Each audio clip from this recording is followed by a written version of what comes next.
તમારું બધા જનું સ્વાગત છે Shri Shri Radha ગોવિંદના temple ISKCON Bengaluru coli તરફથી ચાલતા ભક્તિ વૃક્ષા લેવલ 5 ની ચર્ચાઓમાં આપણે છે ભક્તિ શાસ્ત્રી લેવલ 5 ની ચર્ચાઓમાં આપણે છે આપણે 7મા અધ્યાયનો વિભાગ 1 છે એ ભણી ગયા છીએ અને હવે વિભાગ 2 ની ચર્ચાઓમાં આગળ વધવાના છીએ. તો સૌથી પહેલા આપણે રાધા ગોવિંદજીને પ્રેમપૂર્વક પ્રાર્થના કરીએ, એમના ચરણોમાં વંદન કરીએ કે શક્તિ આપે કે આપણે આ જ્ઞાન એમનું છે એ સમજી શકીએ. તમે પણ તમારા બધાની જગ્યાએ પ્રાર્થના કરી શકો છો.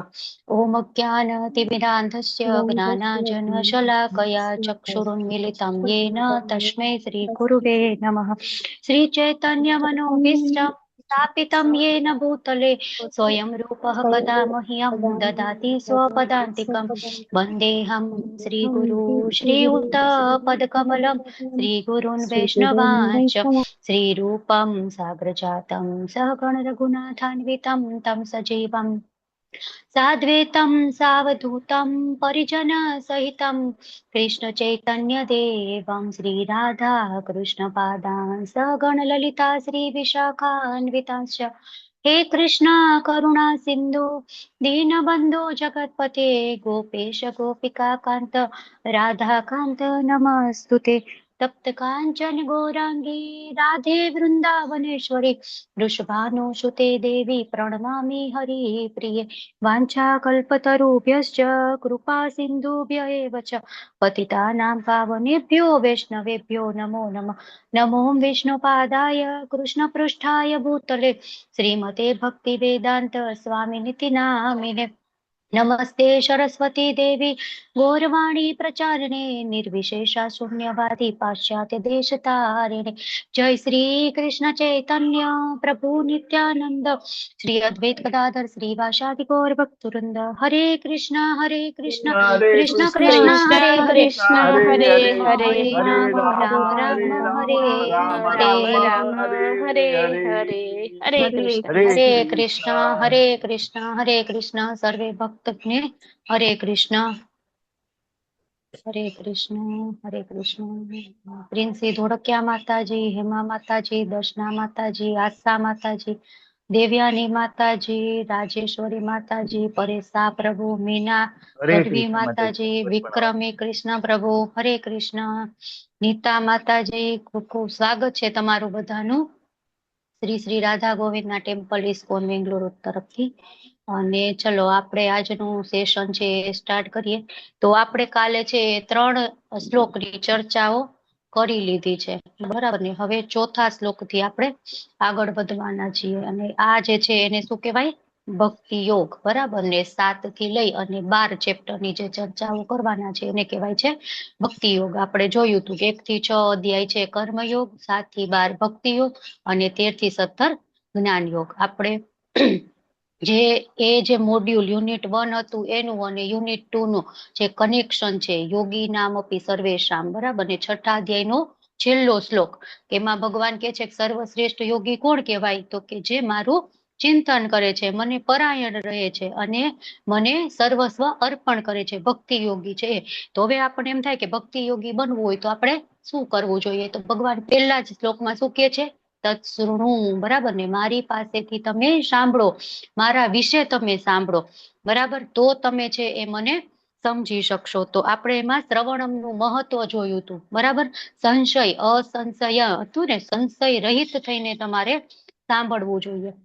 અને પછી ભગવાન અર્જુનને શું કહે છે કે હું તમને ઇન્દ્રિયગમ્ય અને દિવ્ય બંને જ્ઞાન આપીશ, અને જો આ જ્ઞાન તમે જાણી લેશો ને તો પછી તમારે જાણવા યોગ્ય કશું જ બાકી રહેશે નહીં. ટૂંકમાં બધું જ જે કંઈ જાણવા યોગ્ય છે, જેટલું પણ જ્ઞેય તત્વ છે એ બધું જ અહીંયા ભગવાન આપણને આપી દે છે, બરાબર. તો હવે આપણે નેક્સ્ટ શ્લોકમાં શું કીધું કે ભક્તિ એકદમ દુર્લભ છે, બરાબર ને. કેટલાય બધા માણસો છે, હજારો માણસોમાંથી કોઈક એક માણસ છે એ સિદ્ધિ પામવા માટે પ્રયત્ન કરે છે, અને એવા હજારો સિદ્ધિ પામવા માટે પ્રયત્ન કરતા હોય એવામાં કોક એક વિરલો માણસ છે કે એ ભગવાનને તત્વતઃ જાણવા માટે પ્રયત્ન કરે છે. અને પછી એક આપણે ડ્રોઈંગની એક્સરસાઇઝ પણ કરાવેલી હતી. તમારા લોકોના ડ્રોઈંગ રેડી છે? હરે કૃષ્ણ. કે બાકી છે કોઈને? હરે કૃષ્ણ. ચલો આન્સર તો આપો. રેડી જ છે માતાજી. ઓકે ચલો તો વન મારું બાય વન. બાકી છે મેમ. બાકી કેટલા લોકોનું? ચલો હેન્ડ રેસ કરો તો બાકી વાળા. 1 ને 2. ઓકે 2 લોકોનું બાકી છે. બાકી બધા 3 4. ઓહો આટલા બધા! તમે આટલા બધા ઇરેગ્યુલર છો, નહીં ચાલે હો. ત્યારે ને ત્યારે જ બનાવવાનું હતું. આ તો આપણે ટાઈમ પૂરો થઈ ગયો એટલે સમય મળ્યો. માતાજી મેં બનાવેલું છે પણ હોસ્પિટલમાં પડ્યું છે અને મારે તો ડ્યુટી ચેન્જ થઈ ગઈ ને મંગળ શુક્રવાર શનિવારે, એટલે મારે શનિવારે ઘરે કરવું પડે છે ભક્તિ શાસ્ત્ર, એવું થયું. ઓકે વાંધો નહીં. ચલો હવે 6 લોકોને બાકી છે ને, તો હવે શું કરવાનું છે એ બધાએ તમારે કમ્પ્લીટ કરી અને કાલે સન્ડે છે ને, તો કાલ સાંજ સુધીમાં મને આપી દેવાના છે, સેન્ડ કરી દેવાના છે બધાએ. બરાબર? જેટલા પાર્ટિસિપેટ. હરે કૃષ્ણ. માતાજી મને નથી ખબર શું હતું એ ડ્રોઈંગ નું. તમે કહો છો કોણ ને, બોલી કાલે હતી રહ્યું નહીં છે? ને દેવ્યાની દેવ્યાની. માતાજી. ઓકે આપણે છે ને હું ગ્રુપમાં જ મૂકી દઈશ. બરાબર? ડ્રોઈંગ એક્સરસાઇઝ આપણે કરવાની હતી. જો આજે તમે સ્ક્રીનશોટ લઈ શકો છો આનો.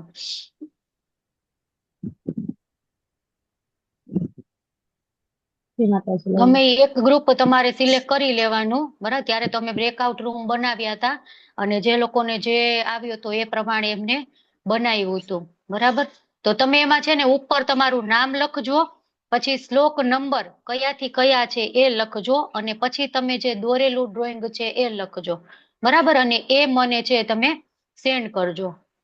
બરાબર? મારો નંબર મોસ્ટલી બધાય પાસે હશે, છતાં પણ જેની પાસે નથી તો સુરક્ષા માતાજી આમાં ચેટ બોક્સમાં લખી દો ને. હા માતાજી લખું 2 મિનિટ. હા વાંધો નહીં. ચલો તો આપણે પછી તો જોઈ લઈશું. હવે આપણે આગળ વધીએ. તો ભગવાન છે એ 4 થી 12 સુધીના શ્લોક છે, એમાં ભગવાન એની શક્તિ શું છે એના વિશે જ્ઞાન આપે છે. જો ભૌતિક કે આધ્યાત્મિક શક્તિ જે કઈ આ સંસારમાં છે એ બધું ભગવાનમાંથી આવે છે. બરાબર? તો ભગવાન અહીંયા શું કે છે? ભગવાનની 2 પ્રકારની શક્તિ, એક પરાશક્તિ અને એક અપરાશક્તિ. આપણે વારંવાર લેવલ 1 માં જોતા હોય છે. એના વિશે ભગવાન વાત કરે છે. શું વાત કરે છે? ભૂમિ રાપો નલો વાયુ. બરાબર? ભૂમિ એટલે શું? પૃથ્વી. પછી આપ એટલે જળ. પછી અનલ, અનલ એટલે અગ્નિ. પછી વાયુ એટલે વાયુ અને ખમ એટલે આકાશ. બરાબર ને? તો પેલામાં શું આવે છે? પૃથ્વી, જળ, અગ્નિ, વાયુ. પછી ખમ મનો બુદ્ધિ રેવ ચ. ખમ એટલે આકાશ. પછી મન, બુદ્ધિ અને પછી અહંકાર ઇતિ યમ મે, અહંકાર. અને એ શું છે? મેં ભિન્ના પ્રકૃતિ અષ્ટધા. આ મારી 8 છે. આ 8 વસ્તુ છે એ મારી ભૌતિક શક્તિઓથી બનેલી ભૌતિક શક્તિ છે. આ રહી મારી. બરાબર ને? પૃથ્વી, જળ, અગ્નિ, વાયુ, આકાશ. આપણે એને શું કહીએ? પંચમહાભૂત. અને એમાં એડ શું કરવાનું? મન, બુદ્ધિ અને અહંકાર. આપણે લેવલ 1 માં શું જોતા હોય કે જે પંચમહાભૂત છે એ હાર્ડવેર છે અને મન, બુદ્ધિ, અહંકાર છે એ સોફ્ટવેર છે. આપણે આમે જોઈએ ને તો કોમ્પ્યુટરમાં હાર્ડવેર હોય તો આપણે એને અડી શકીએ, સોફ્ટવેર હોય એને ન અડી શકીએ. મન, બુદ્ધિ, અગ્નિ, પૃથ્વી, જળ, અગ્નિ, વાયુ, આકાશ એને આપણે અડી શકીએ છીએ. મન, બુદ્ધિ, અહંકારને આપણે અડી શકતા નથી. એટલા માટે અહીંયા ભગવાન એની ભૌતિક શક્તિ, 8 પ્રકારની ભૌતિક શક્તિ છે એની વાત કરે છે. તો શું છે એમાં કે અહીંયા સ્થૂળ અને સૂક્ષ્મ એ રીતના પણ આપણે જોઈ શકીએ. પૃથ્વી, જળ, અગ્નિ, વાયુ અને આકાશ એ રહ્યા એ શું છે? સ્થૂળ છે. અને મન, બુદ્ધિ, અહંકાર સૂક્ષ્મ છે. આ આપણે છે ને એ ફરીથી 13મો અધ્યાય જયારે ભણશું ત્યારે ડિટેલમાં ભણવાના છીએ. તો આ પંચમહાભૂત છે ને એ ભગવાનની શક્તિ છે. તે જળ છે. કેમ જળ છે? તો કે એમાં ચેતના નથી. બરાબર ને? 2 વસ્તુ હોય ને, જળ અને ચેતન. બરાબર? તો આ બધામાં ચેતના નથી એટલે એ જળ છે. પણ જો જળ એટલે પૃથ્વી છે એ જળ, પૃથ્વી જળ છે. બરાબર? એમાં જીવન નથી, ચેતના નથી. છતાં પણ જે ભૂમિ દેવી છે ને એ ચેતન છે. બરાબર? એવી જ રીતના જળ, જે પાણી, જલ એ છે એ ચેતન નથી. પણ જે જલ દેવતા છે એ ચેતન છે. અગ્નિ ચેતન નથી પણ અગ્નિ દેવતા ચેતન છે. બરાબર ને? તો આ જે જળ વસ્તુઓ છે, જે જળ ભગવાનની શક્તિ છે, એ જ્યારે બીજી શક્તિના કોન્ટેક્ટમાં આવે છે ત્યારે એનું શક્તિનું એબ્સોર્પ્શન કરે છે. કઈ રીતના સમજીએ? તો જો આપણે એક પાણી ભરેલું પાત્ર હોય બરાબર. હવે એની બાજુમાં આપણે શંખ વગાડીએ, કીર્તન કરીએ, કરતાલ વગાડીએ, બરાબર, ભગવાનના સરસ મજાના શ્લોક બોલીએ, સ્તુતિઓ બોલીએ, અને એ જળ જ્યારે બીજા બધા પીવે તો એના શરીરમાં ડિવાઇન અસર ઉત્પન્ન થાય, બરાબર ને. આવું કઈ વસ્તુ હોય? ચરણામૃત ભગવાનનું, હે ને. આખો જે ભગવાનની આરતી થતી હોય, ભગવાનનું જે કઈ પૂજા વિધિ થતી હોય ત્યારે ત્યાં પડેલું હોય, ભગવાનનો અભિષેક એનાથી કરવામાં આવે ત્યારે કરતાલ બોલતા હોય, સરસ મજાના મંત્રો ઉચ્ચાર કરતા હોય, અને એ જળ જ્યારે આપણને પીવી આપણે ત્યારે આપણે શું બોલીએ? અકાલ મૃત્યુ હરણમ સર્વ વ્યાધિ વિનાશનમ વિષ્ણુ પાદોદકમ પીત્વા શિરસા ધાર્યામ્ય અહમ, બરાબર ને. તો અકાલ મૃત્યુ હરણમ, એ પાણીમાં એટલું બધું ચેન્જીસ થઈ જાય. અકાલ મૃત્યુ હરણમ, બરાબર ને. સમજાય જાય ને? અકાલ મૃત્યુ હરણમ, અકાલ મૃત્યુ ન આવે. પછી અકાલ મૃત્યુ હરણમ સર્વ વ્યાધિ વિનાશનમ, બધી વ્યાધિ છે એનો વિનાશ થઈ જાય, બરાબર ને. તો એવું એ જડ થઈ જાય, બરાબર. નો ડાઉટ કે એમાં ભગવાનની મર્સી એડ થાય, બરાબર, પણ છે એ આ બધી વસ્તુની જે એનર્જી છે એ પણ ઘણી બધી ઇફેક્ટ કરે છે, બરાબર. અને એ જ રીતે આપણે જોઈએ તો એક એવી જગ્યા છે ટોયલેટ લાયક, બરાબર, તો ત્યાં પાણીની બોટલ પડેલી છે. હવે એમાં તો બેક્ટેરિયા ને કેટલું બધું, હા ઈ છે બિસ્લેરી વોટર છે, પણ બોટલ આપણે ત્યાં રાખી છે, અને એ પાણી આપણે પીએ તો આપણા શરીર ઉપર કેવી અસર થાય, બરાબર ને. બંનેમાં આપણને ફેર દેખાય. એટલા માટે જો પહેલાના સમયમાં આપણા જે બાપ દાદા હતા ને એ ખૂબ બુદ્ધિશાળી હતા. એ છે ને એ બહારનું જમવાની વાત તો દૂર રહી, પણ બહારનું પાણી પણ નહોતા પીતા. જે જ્યાં કઈ જવાનું થાય ત્યાં સાથે જ પાણી લઈ જાય, અથવા તો એમને ખબર હોય કે આ જગ્યા સારી છે, બરાબર, નદીનું વહેતું પાણી હોય, નદી ઓટોમેટિક એનો એવું છે પવિત્ર, બરાબર. આપણે એમ કહીએ પવિત્ર જળ કયું? તો નદીનું, બરાબર. તો એ નદીનું એવી રીતના જળ છે એ જ પીતા હતા. ખૂબ જ બુદ્ધિશાળી એ લોકો હતા. આપણને એમ થાય કે આવું થોડું હોતા હશે, બરાબર. તો એ છે એ જે વસ્તુ ભગવાન સાથે જોડાયેલી છે એ ભગવાનની શક્તિઓના કોન્ટેક્ટમાં આવે છે ત્યારે એ આધ્યાત્મિક ઉર્જાને પોતે ધારણ કરે છે, અને એનાથી પીવાવાળા જે માણસ છે એના શરીરમાં પણ એવી પોઝિટિવ એનર્જી ઉત્પન્ન થાય છે, બરાબર ને. આપણું શરીર છે 70% પાણીનું બનેલું છે, તો હવે આવું પાણી આપણે પીએ તો આપણા શરીરમાં પણ કેટલા ચેન્જીસ થાય, બરાબર. એટલે જ ધીમે ધીમે આપણે છે એ જેમ ભક્તિમાં આગળ વધીએ ને એમ તમસમાંથી રજસ, રજસમાંથી સત્વ, અને સત્વમાંથી શુદ્ધ સત્વ આપણું ઇન્ટરનલ જ ચેન્જ થતું જાય, બરાબર. અને જ્યારે આપણે આરતી કરીએ ને ત્યારે આપણે ભગવાનને આ બધા 8 તત્વો અર્પણ કરીએ. કઈ રીતે? તો પેલા ધૂપ અર્પણ કરીએ, વસ્ત્ર અર્પણ કરીએ. તે શેનું બનેલું હોય? પૃથ્વીનું. પછી અર્ધ્ય, ભગવાનને જળ અર્પણ કરીને શંખમાં જળ ભરીને શંખ અર્પણ કરતા હોય, બરાબર, તો એ જળ આવી ગયું. પછી દીપ, તો એ અગ્નિ આવી ગયો. પછી ચામર, પંખો એ ઝુલાવીએ તો એ શું છે? વાયુ. પછી શંખ વગાડીએ તો જે કઈ ધ્વનિ ઉત્પન્ન થાય ને એ બધું શું છે? આકાશ, બરાબર. પછી મન, આપણે ભગવાનને પ્રેમપૂર્વક પ્રાર્થના કરીએ તો એ મન અર્પણ કર્યું. પછી બુદ્ધિ, શાસ્ત્રોની પ્રમાણે આપણે શાસ્ત્રો વાંચીએ અને સમજવાનો પ્રયત્ન કરીએ.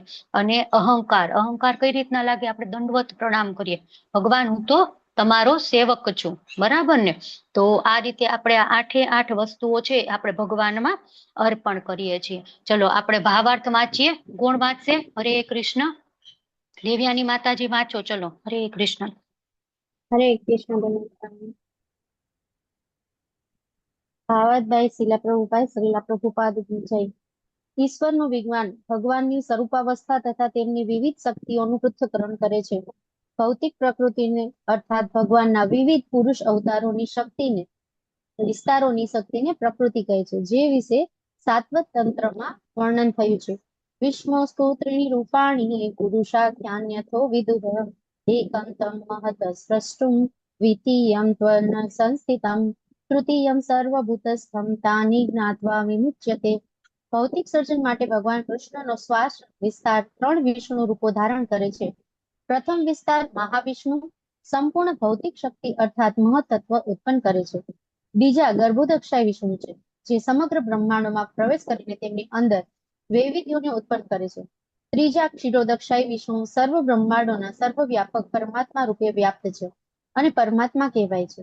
તેઓ અણુ અણુમાં વિદ્યમાન છે. જે મનુષ્ય આ 3 વિષ્ણુ રૂપોને જાણે છે તે ભવબંધનમાંથી મુક્ત થઈ શકે છે. આ ભૌતિક જગત ભગવાનની શક્તિઓમાંની એકનું અસ્થાયી પ્રગટીકરણ છે.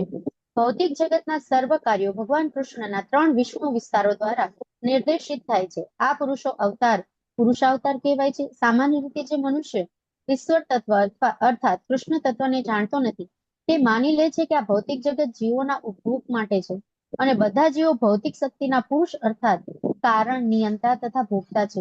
ભગવદ્ ગીતા અનુસાર આ નાસ્તિક નિષ્કર્ષ સાચો નથી.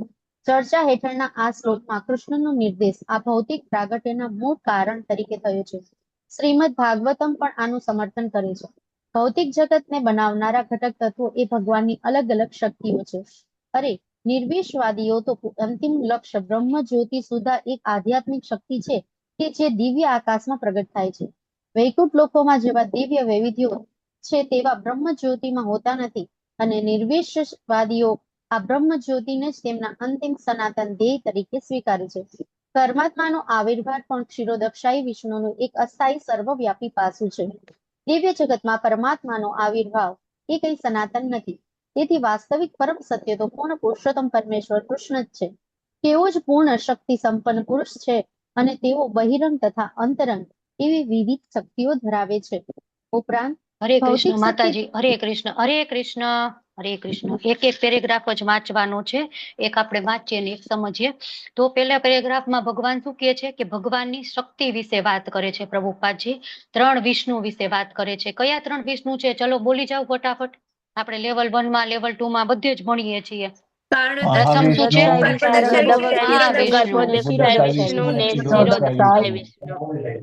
ઓકે, ચલો હવે મહાવિષ્ણુ શું કરે છે? હરે કૃષ્ણ, હેન્ડ રેસ કરો. ચલો, મહાવિષ્ણુ શું કરશે? પરેશ શાહ પ્રભુ બોલો. હરે કૃષ્ણ પ્રભુ. માતાજી, મહાવિષ્ણુ જે કે ઉત્પત્તિ કરે છે બ્રહ્માંડોની. કેટલા બધા બ્રહ્માંડો, એમના એક એક રોમકૂપમાંથી એક એક બ્રહ્માંડ ઉત્પન્ન થાય છે. બરાબર. હવે ગર્ભોદક્ષાયી વિષ્ણુ શું કરશે? ધાર્મી માતાજી બોલો. હરે કૃષ્ણ, ધાર્મી માતાજી. હરે કૃષ્ણ માતાજી, દંડવત પ્રણામ. માતાજી, ગર્ભદક્ષ વિષ્ણુ ગર્ભદક્ષ સાગરમાં છે અને એમના કેવા નાભિ કમળમાંથી બ્રહ્માજી ઉત્પન્ન થાય છે અને બીજા બધા જે 14 લોક છે એ. હરે કૃષ્ણ. હરે બોલ, ખૂબ સરસ. હરે કૃષ્ણ. ધોળકિયા પ્રિન્સી માતાજી બોલો. શિરોદક્ષાયી વિષ્ણુ શું કરશે હવે? હરે કૃષ્ણ માતા, તે પરમાત્મા રૂપે કહેવાય ને કણ કણમાં વ્યાપ્ત છે બધે. હરે બોલ. અને આપણા હૃદયમાં આપણે જે કહીએ એ પણ એ કયા છે? શિરોદક્ષાયી વિષ્ણુ. બરાબર. પછી બીજો પેરેગ્રાફ છે એમાં તેની વાત કરે છે કે ભગવાન છે એ સર્વ કારણોના કારણ છે. બરાબર. પછી આપણે બ્રહ્મ, પરમાત્મા અને ભગવાન 3 તબક્કા જોયા હતા અધ્યાય 2 માં. બરાબર ને? તો બ્રહ્મ છે એ પણ ભગવાનનું જ સ્વરૂપ છે, પરમાત્મા છે એ પણ ભગવાનનું સ્વરૂપ છે અને ભગવાન સ્વયં પોતે ભગવાન જ છે. બરાબર ને? તો આ તત્વ શક્તિ એના વિશે અહીંયા વાત કરવામાં આવી છે. બરાબર. અને આપણે જોયું કે સ્વભાવ છે, આ જે જળ વસ્તુઓ છે એનો સ્વભાવ આપણે બદલી શકીએ છીએ. કઈ રીતના બદલી શકીએ? ધ્વનિની એનર્જીના કારણે. બરાબર. એક જાપાનીઝ વૈજ્ઞાનિકો હતા ને, એને આવું વોટર ઉપર એક એક્સપેરિમેન્ટ કર્યો હતો. એનું નામ છે વોટર સ્ટ્રક્ચર ટેસ્ટ. બરાબર. જાપાનીઝ સાયન્ટિસ્ટે કરેલો હતો. અને એમાં શું કર્યું હતું કે અમુક છે ને એ વોટર આખો ગ્લાસ રાખેલો પાણીનો, પછી એમાં અલગ અલગ પ્રકારના એને ધ્વનિ સંભળાવવામાં આવ્યા પાણીને. બરાબર. તો જે પછી એનું જે પાણીનું જે અણુ હોય ને એનું સ્ટ્રક્ચર માઇક્રોસ્કોપમાં એનું જોયું. બરાબર. તો અલગ અલગ બધામાં અલગ અલગ એમને સ્ટ્રક્ચર જોવા મળ્યું. પણ જે સૌથી બેસ્ટ સ્ટ્રક્ચર હતું કે જે ક્રિસ્ટલ હોય ને, ક્રિસ્ટલ કેમ આમ હોય 8 ઓલાવાળો ક્રિસ્ટલ, એ રીતનું ક્રિસ્ટલ સ્વરૂપ શેમાં થયું હતું? તો જે પાણીના ગ્રાસને વેદોનું મંત્ર, શંખની ધ્વનિ, એ બધું જે આપણું છે ને આધ્યાત્મિક, એ બધું સંભળાવવામાં આવ્યું ને, એ પાણીનું સ્ટ્રક્ચર છે એ ખૂબ જ ચેન્જ થઈ ગયું હતું. બરાબર. તો ત્યારે પ્રૂવ થાય છે કે આ પાણી જે આ પાંચ મહાભૂત છે એના ઉપર પણ અવાજનો પ્રભાવ પડે છે. બરાબર ને? એક કઈ કન્ટ્રી છે, આઈલેન્ડ, હું ભૂલી ગઈ. બરાબર. તો અહીંયા કેવું છે, એ લોકોને કોઈક ઝાડવાનું જોતું હોય ને લાકડું, તો એ લાકડું તોડે નહીં. શું કરે ખબર છે? એ ઝાડવાની આજુબાજુ બધા આમ ઉભા રહી જાય અને એને ગાળો દે, ગાળો દે, ગાળો દે. એટલી બધી ગાળો બોલે ને એ ઝાડવાને કે અમુક સમય થાય ને 1 કે 2 દિવસ, તો એ ઝાડવું પોતાને મેળે સાવ સુકાઈ જાય અને પછી એ લોકો છે એ લાકડાનો યુઝ કરે. બરાબર ને? તો આવી રીતના આ બધા મહાભૂતો ઉપર પણ ધ્વનિનો પ્રભાવ થતો હોય છે. ચલો નેક્સ્ટ કોણ વાંચશે? Next paragraph. નીતા માતાજી વાંચો ચલો. હરે કૃષ્ણ માતાજી. ઉપરાંત ભૌતિક શક્તિ પૈકીના મુખ્ય આવિર્ભાવ 8 છે. તેમાંના પ્રથમ 5 અર્થાત પૃથ્વી, જળ, અગ્નિ, વાયુ તથા આકાશ એ સ્થૂળ અથવા વિરાટ સર્જનો એટલે કે પંચમહાભૂતો કહેવાય છે, જેમની અંદર શબ્દ, સ્પર્શ, રૂપ, રસ તથા ગંધ નામના 5 ઇન્દ્રિય વિષયો સમાયેલા છે. ભૌતિક વિજ્ઞાન આ 10 તત્વોને તો પીછાણે છે, પરંતુ અન્ય 3 તત્વોની એટલે કે મન, બુદ્ધિ તથા મિથ્યા અહંકારની ભૌતિકતાવાદીઓ દ્વારા ઉપેક્ષા કરવામાં આવે છે. માનસિક કાર્યોથી વ્યવહાર કરનારા દાર્શનિકો પણ પૂર્ણ જ્ઞાન ધરાવતા નથી, કારણ કે તેઓ અંતિમ ઉદ્ગમ કૃષ્ણને જાણતા નથી. હું છું અને આ મારું છે એવો મિથ્યા અહંકાર કે જે સંસારનું મૂળ કારણ છે, તેમાં વિષય ભોગની 10 ઇન્દ્રિયોનો સમાવેશ થાય છે. બુદ્ધિ મહત્તત્વ નામના સમગ્ર ભૌતિક સર્જનોનો નિર્દેશ કરે છે. તેથી ભગવાનની 8 વિભિન્ન શક્તિઓમાંથી ભૌતિક જગતમાં 24 તત્વો પ્રગટ થાય છે, કે જે નાસ્તિક સાંખ્ય દર્શનનો વિષય છે. મૂળે તેઓ કૃષ્ણની શક્તિઓની ઉપશાખાઓ છે અને કૃષ્ણથી ભિન્ન છે, પરંતુ નાસ્તિક સાંખ્ય દાર્શનિકો અલ્પ જ્ઞાનને કારણે સમજી શકતા નથી કે કૃષ્ણ જ સર્વ કારણોના આદ્ય કારણ છે. ભગવદ્ ગીતામાં કહેવામાં આવ્યું છે તેમ સાંખ્ય દર્શનના વિવેચનનો વિષય માત્ર કૃષ્ણની બહિરંગ શક્તિનું પ્રકટીકરણ એ જ છે. હરે કૃષ્ણ. હરે કૃષ્ણ. હરે કૃષ્ણ. ખૂબ ખૂબ ધન્યવાદ. તો અહીંયા શેની વાત કરી છે? પ્રથમ 5 છે એ જે ભૌતિક તત્વવાદીઓ છે એ માને છે પંચમહાભૂત બસ બધું છે પંચમહાભૂતમાંથી જ આવે છે. એ લોકો એવું માને કે મન, બુદ્ધિ, અહંકાર એવું કઈ છે જ નહીં. બરાબર, એમ કે આ બધું ખોટું છે, બસ પંચમહાભૂત જે દેખાય એ અમે માની, ન દેખાય એ ન માનીએ. બરાબર, તો એ છે. પણ એ લોકો હું છું અને મારું છે, અહમ અને મમ એમાં ને એમાં ઉલझेला લે છે. એમને ખબર નથી કે નિષ્કર્ષ શું છે, તો બધું કૃષ્ણમાંથી આવે છે. બરાબર ને. અને આ છે 24 તત્વોની અહીંયા વાત કરી છે, એ આપણે 13મા અધ્યાયમાં ડિટેલમાં 24 તત્વો છે એ જોઈશું. અને આગળ ભગવાન છે એ કહે છે કે સર્વ કારણોનું કારણ હું જ છું. પણ એ નાસ્તિકો છે, તત્વદર્શીઓ છે, ભૌતિકવાદીઓ છે એ માનતા નથી. બરાબર ને. તો આ શ્લોક છે એમાં ઘણી જ ઊંડાઈમાં આપણને કીધું છે કે આ બધી વસ્તુઓ જે એ જોઈએ તો આપણને શું યાદ આવવું જોઈએ? કૃષ્ણ યાદ આવવા જોઈએ. બરાબર ને. આ બધી જ વસ્તુઓ. તો આ શ્લોકની પ્રેક્ટિકલ આસ્પેક્ટ આપણે જોઈએ તો શું છે કે હું શરીર નથી. બરાબર ને. મન, બુદ્ધિ, અહંકાર અને જે પંચમહાભૂત આ બધું જ છે એ ભૌતિક પ્રકૃતિના ભાગરૂપ છે. આપણે એમ કહીએ કે હું શરીર છું તો આપણું તો મૃત્યુ થઈ જાય અને આ બધું તો પાછું પંચમહાભૂતમાં ભળી જાય. બરાબર, આપણે એવું નથી કહેતા. આપણે શું કહીએ છીએ? આ મારું શરીર છે. બરાબર ને. આપણે એમ કહીએ આ મારી બોલપેન છે, આ મારા કપડા છે, આ મારું ટીવી છે, તો મારું છે, હું એ નથી. બરાબર, તો આપણે એવી રીતના કહીએ ને કે આ મારું શરીર છે. બરાબર, હું શરીર છું એવું નથી કહેતા આપણે. બરાબર ને. એટલા માટે આપણે એ શીખવાનું છે કે હું શરીર નથી, હું આત્મા છું. મન છે એને આપણે બીજું શું છે? દાસ બનાવવાનો છે. કેમ કે મન પણ ભૌતિક શક્તિ છે, ભગવાનની ભૌતિક શક્તિ છે ને આપણે ભગવાનના અંશ છીએ, તો આપણી પણ ભૌતિક શક્તિ થઈ ગઈ. બરાબર. અને મનને દાસ બનાવી પછી ક્યાં લગાડવાનું? શાસ્ત્ર અને બુદ્ધિથી નિર્ણય લેવામાં મનને લગાડવાનું. બરાબર. પછી સાચો અહંકાર શું છે?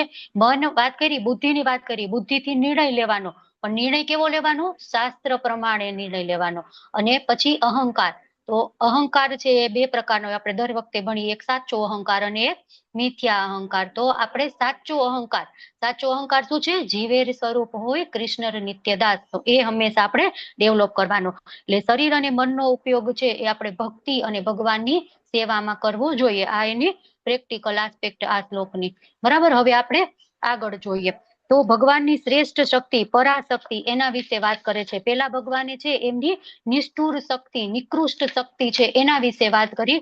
હવે જે સારી શક્તિ, જે ઉચ્ચ શક્તિ છે એના વિશે ભગવાન વાત કરે છે. શું કે છે ભગવાન? વળી હે મહાબાહુ અર્જુન, આ નિકૃષ્ટ શક્તિ ઉપરાંત એક મારી અન્ય ચડિયાતી પરાશક્તિ પણ છે.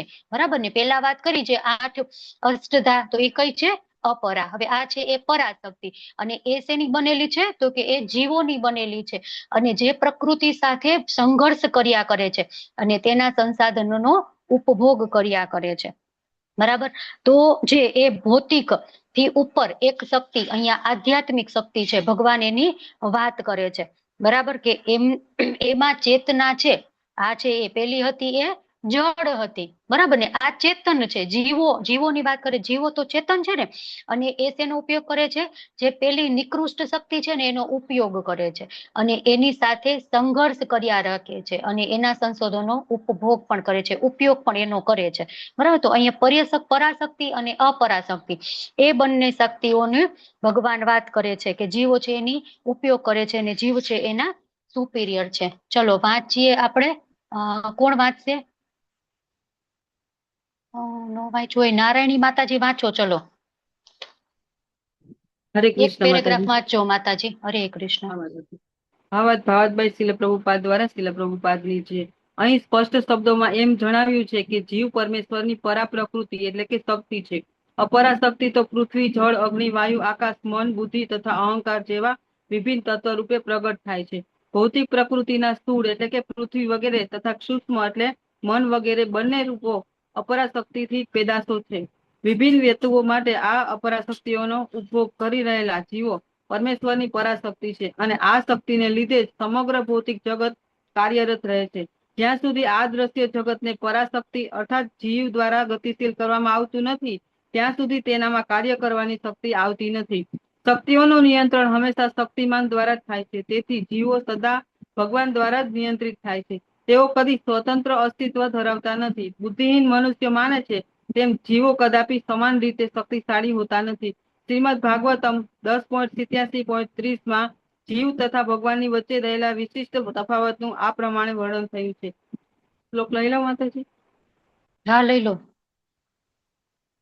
અપરિમિતા ધ્રુવાંસ્તનુ ભૂતો યદિ સર્વગતા તર્હિ ન શાસ્યતેતિ નિયમો ધ્રુવ નેતરથા અજની ચ યન્મયમ તદ્ અવિમુચ્ય નિયંતૃ ભવેત સમમ અનુજાનંતા યદ અમંત મત દુષ્ટ.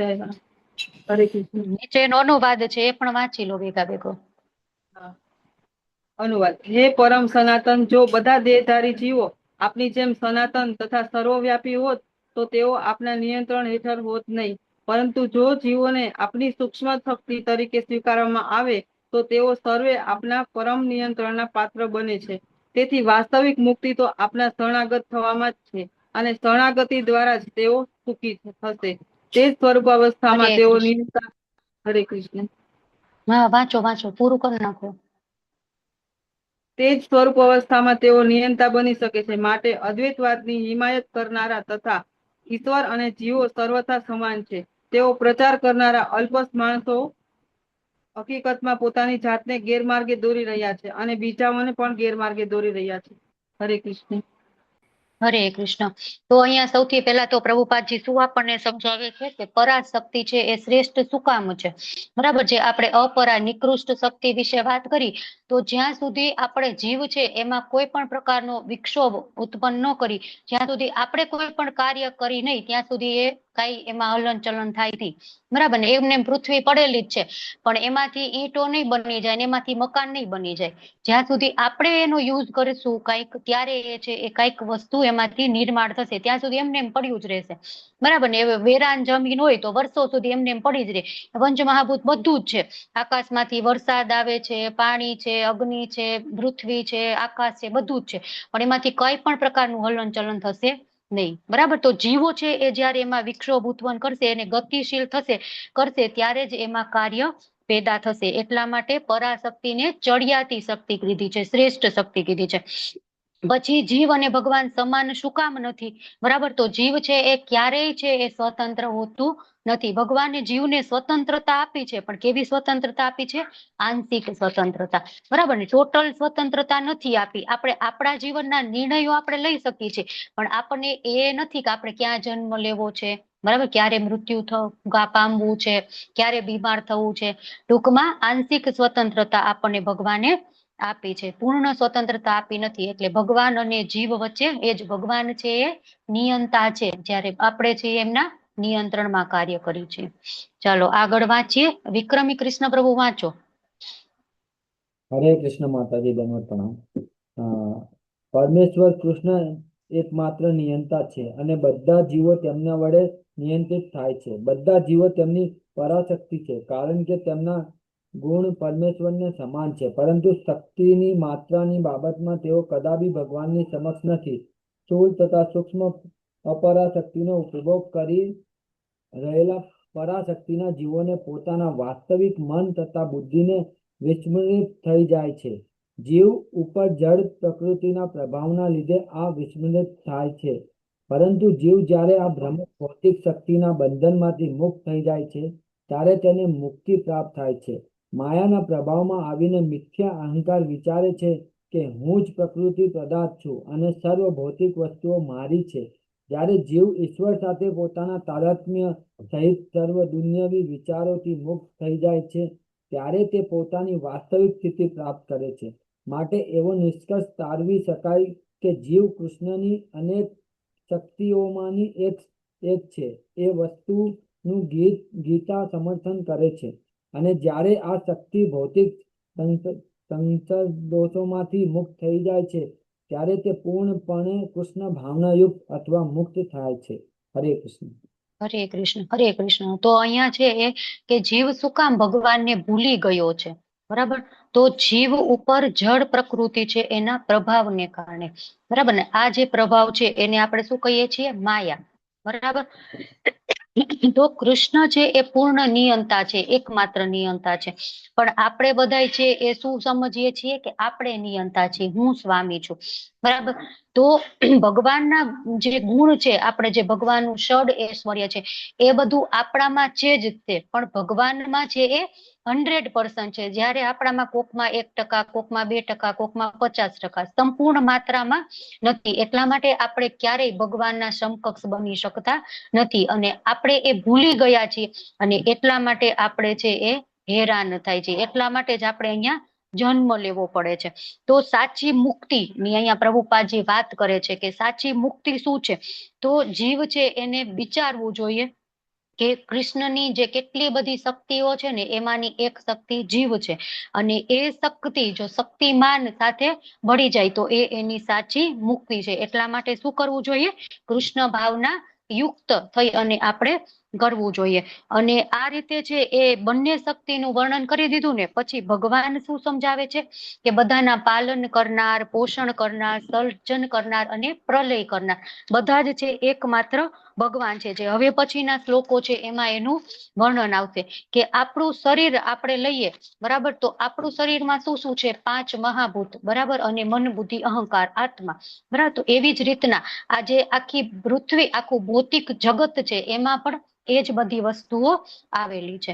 તો આ શ્લોક છે એનો પ્રેક્ટિકલ આસ્પેક્ટ આપણે જોઈએ તો મારું શરીર છે, મારું મન છે, મારી બુદ્ધિ છે, મમ અને અહમ એ બધામાંથી આપણે નીકળવાનું છે.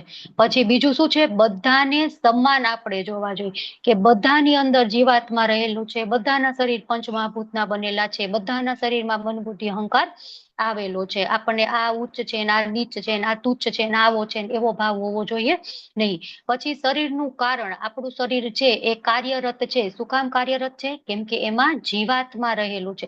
જ્યારે એ જીવાત્મા છે એ નીકળી જશે, આત્મા છે શરીરમાંથી નીકળી જશે તો એ શરીર કાર્યરત રહેશે નહીં, બરાબર? અને જીવન આપણને જે મળ્યું છે, મનુષ્ય જન્મ મળ્યો છે, એનો ઉપયોગ આપણે માત્ર ને માત્ર ઇન્દ્રિય તૃપ્તિ માટે કરવો જોઈએ નહીં, પણ આપણે ભગવાનની ભક્તિ માટે કરવો જોઈએ, ભગવાનની પ્રસન્નતા માટે કરવો જોઈએ.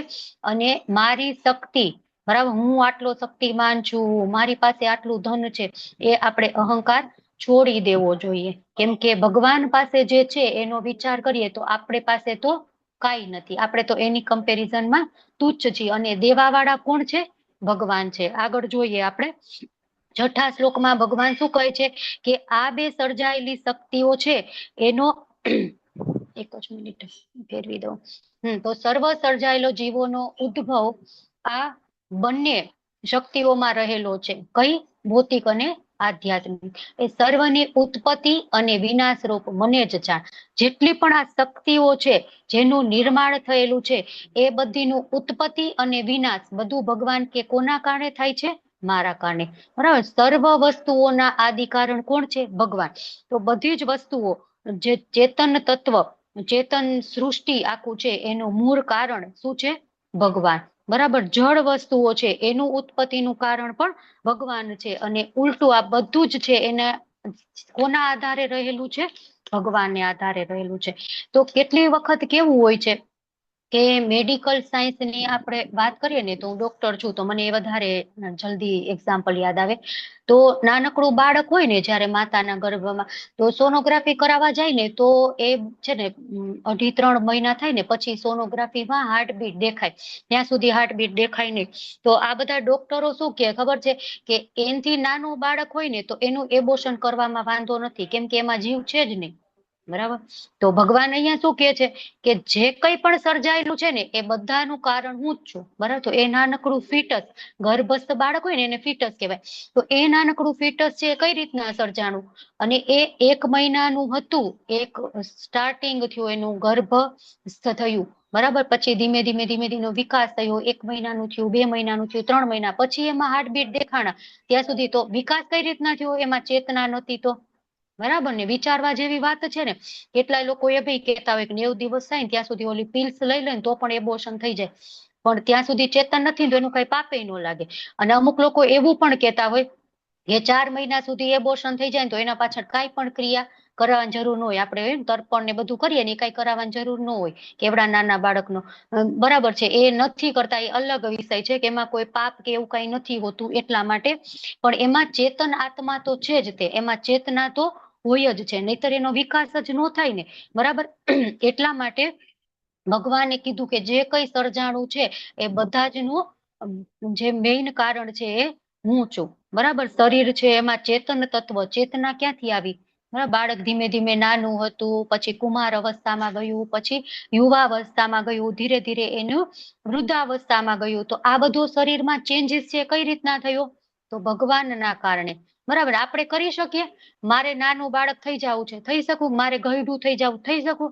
નહીં. ભગવાનની શક્તિના કારણે આ બધા પરિવર્તનો થયા રાખે છે. એટલે છે ને, ભગવાન છે એ પાલન પણ કરે અને વિનાશ પણ કરે, પોષણ પણ કરે, બધું જ કરતા છે એ ભગવાન છે. અને વિરાટ બ્રહ્માંડ, આજે આખી સૃષ્ટિ નો વિકાસ થાય છે તો એ વિષ્ણુની ઉત્પન્ન કરેલી સૃષ્ટિ છે. એ સૃષ્ટિ આખી આપણે કઈ ભૌતિક જગત, તો ભૌતિક જગત પણ ક્યાંથી આવે છે? હમણાં ધાર્મી માતાજીએ કીધું એવી રીતના કે ભગવાનની નાભીમાંથી આખા એક બ્રહ્માજી ઉત્પન્ન થાય, અને એની જે કમળ હોય એમાં બ્રહ્માજી ઉત્પન્ન થાય, એની કમળની આખી નાળ છે એમાં બધા 14 લોક એમાં આવી ગયા છે. બરાબર. તો આપણાથી કાંઈ પણ પ્રકારનું સર્જન થતું નથી. આપણને એમ લાગે કે મેં તો આવડો મોટો બંગલો બનાવ્યો છે, પણ એ બંગલો બનાવવા માટે તમે માટી લીધી, રેતી લીધી, ઈંટો લીધી, પાણી પીવડાવ્યું, સૂર્યપ્રકાશના કારણે તમે પ્લાસ્ટર કર્યું, એ સુકાયું. બરાબર. પવનના કારણે. નહીતર એમને મેં પ્લાસ્ટર ભીનું ને ભીનું જ રહે તો? બરાબર ને. તો જે કઈ વસ્તુ છે એ બધી જ વસ્તુ ભગવાનમાંથી પેદા થાય છે, શૂન્યમાંથી કઈ પણ વસ્તુ પેદા થતી નથી. બરાબર ને. તો એક આપણે છે એ આપણને એમ થાય કે અમે જ સર્જન કરતા છીએ, અમે જ સ્વામી છીએ, પણ આપણે એક સામાન્ય ગ્રહ નથી ઉત્પન્ન કરી શકતા. તો બ્રહ્માંડની વાત તો દૂર, પણ ભગવાન છે એવા કેટલાય બ્રહ્માંડો ખાલી એક શ્વાસ બહાર કાઢે ને એ બને, અને શ્વાસ અંદર લઈને બધા એમાં અંદર આવી જાય. તો આપણે કેટલી વખત એવો વિચાર તમને કોઈને આવ્યો કે એ ભગવાનનું જે વાળનું રોમકૂપ છે એ કેવડું હશે, કે આખું બ્રહ્માંડ એ રોમકૂપમાં સમાઈ ગયું? આપણે રોમકૂપ આમ જોઈએ તો આપણને દેખાય ને એવડું હોય, હે ને? તો ભગવાનનું એ રોમકૂપ કેવડું હશે કે શ્વાસ લીધો ને આખું બ્રહ્માંડ એમાં સમાઈ ગયું રોમકૂપમાં, અને શ્વાસ છોડ્યો ને આખું બ્રહ્માંડ એમાંથી નીકળી ગયું. તો એ રોમકૂપ ભગવાનનું એવડું હશે, તો એ ભગવાન કેટલા વિશાળ હશે, હે? તો આવી રીતે આપણે જોઈએ ત્યારે આપણને ખબર પડે કે ભગવાનની કેટલી મહાનતા છે. અને જ્યારે આવી આપણે લીલાઓ ભગવાનની સાંભળીએ ને ત્યારે ભગવાન પ્રત્યે આપણને પ્રેમ થાય. પછી આપણે જોઈએ, આપણને એમ થાય કેટલા બધા ડોક્ટરો છે આ ઓપરેશનો કરતા હોય છે. બરાબર. ચીરો મારે, પછી એમાં સ્ટીચ લે, પછી ડ્રેસિંગ કરી નાખે. હમણાં દેવ્યાની માતાજી ઓપરેશન કરાવ્યું, બરાબર. ડોક્ટર ઓપરેશન કરાવીને છૂટી ગયા, પછી એમાં હિલિંગ કઈ રીતના થયું? બરાબર ને. એ નેચરલ પ્રોસેસ. એમ કે હિલિંગ તો નીચે લખેલું હોય ખબર, રૂજ આવવી એ દર્દીની તાસીર ઉપર આધારિત છે. બરાબર. અમુક ઓલામાં લખેલું હોય દવાનું રિએક્શન આવવું કે ન રિએક્શન આવવું એ દર્દીની તાસીર ઉપર આધારિત છે. તો સર્જન છે એ કયો સર્જન એવો છે? સર્જન મીન્સ ડોક્ટર. બરાબર. તો કયો સર્જન એવો છે કે એ એમ કે હું સર્જન કરી દઉં છું? નો જ થાય ને, બરાબર. એક વસ્તુ છે યુટ્રસ, એ કાઢી શકે, પણ નથી કોઈનામાં યુટ્રસ, તો નવું યુટ્રસ એમાં ફિટ કરી શકશે? નહીં કરી શકે, બરાબર ને. અને હિલિંગ ડ્રેસિંગ કરીને મૂકી દે, પછી હિલિંગ કઈ રીતના થાય? તો એ તો ભગવાનની શક્તિ ઉપર આધારિત છે. કોઈ માણસ એવું ન કરી શકે કે હું આ વસ્તુને 2 જ દિવસમાં રૂજવાઈ દઉં. નહીં, એ ભગવાનની જયારે ઈચ્છા છે ત્યારે સારામાં સારું ડ્રેસિંગ કર્યું હોય, સારામાં સારા દવા દીધી હોય, રોજ બધું કરતા હોય, તો પણ એમાં હિલિંગ ન થાય, લેટ હિલિંગ થાય, બરાબર.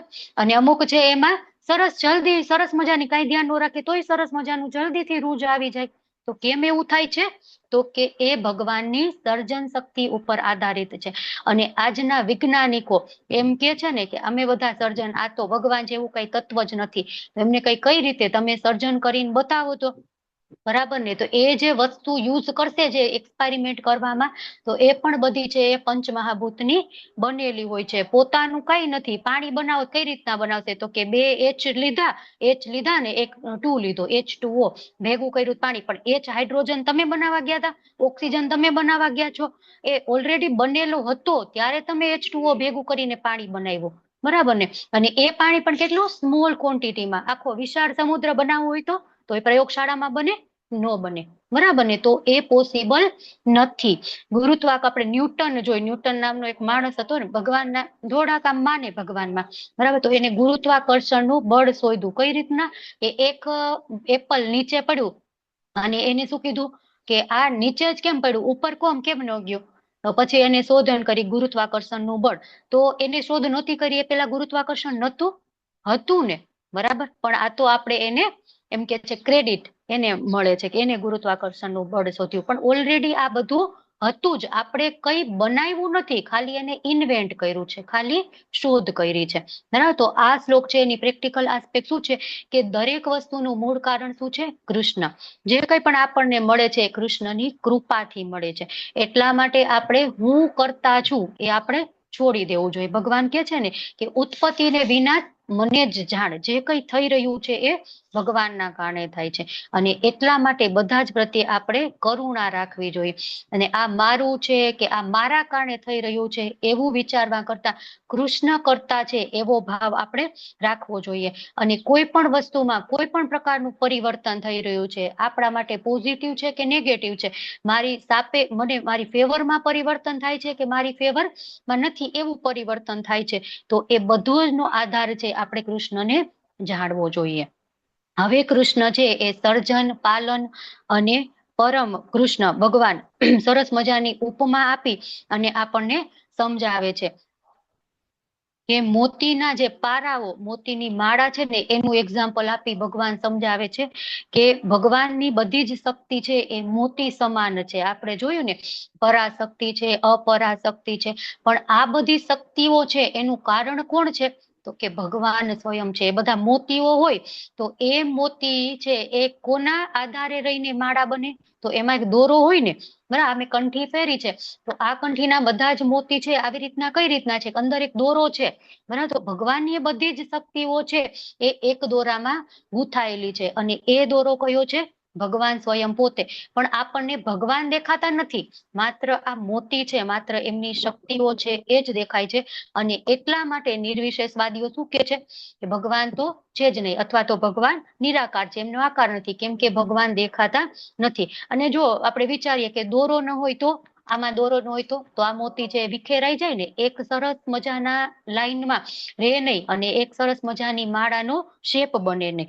તો એ રીતના ભગવાન છે એ બધું ધારણ કરે છે અને સમયે સમયે જે પણ જરૂરી છે એ બધું આપણને આપતા જાય છે. એટલે ભગવાન દેખાતા નથી તો એનો મતલબ એવો નથી કે ભગવાન નથી, બરાબર ને. તો આ ખૂબ જ ઇમ્પોર્ટન્ટ સરસ મજાનો શ્લોક અહીંયા ભગવાન પોતાના વિશે કહે છે. શું કે છે? મત પરતરમ ન અન્યત કિંચિત અસ્તિ ધનંજયમ મયી સર્વમિદં પ્રોતમ સૂત્રે મણિ ગણાઈવ. કે મારાથી શ્રેષ્ઠ એવું કોઈ તત્વ નથી, બરાબર. જેવી રીતે મોતી દોરામાં ગૂંથાયેલા રહે છે તેવી રીતે સર્વ કાંઈ મારા આધારે રહેલું છે. તો ભગવાન અહીંયા એક સ્ટેટમેન્ટ આપી દે છે પોતાના વિશે. શું કે છે? કે મારાથી શ્રેષ્ઠ એવું બીજું કોઈ તત્વ નથી. સર્વશ્રેષ્ઠ કોણ છે? ભગવાન છે. તો ભગવાન અહીંયા શું કે છે? ધનંજય. ધનંજય નો મતલબ શું થાય? હરે કૃષ્ણ. ધનને લાવનાર, ધનનો સંચય જે કરનાર. ધનને લાવનાર. અર્જુનજી ધનને અર્જુનજી નો લાવનાર, કહેતા હશે. ધનનો વિજય ધનનો સંચય કરનાર, ધનનો સંચય કરનાર. તો અહીંયા કેમ વાપરે છે ધનંજય શબ્દ?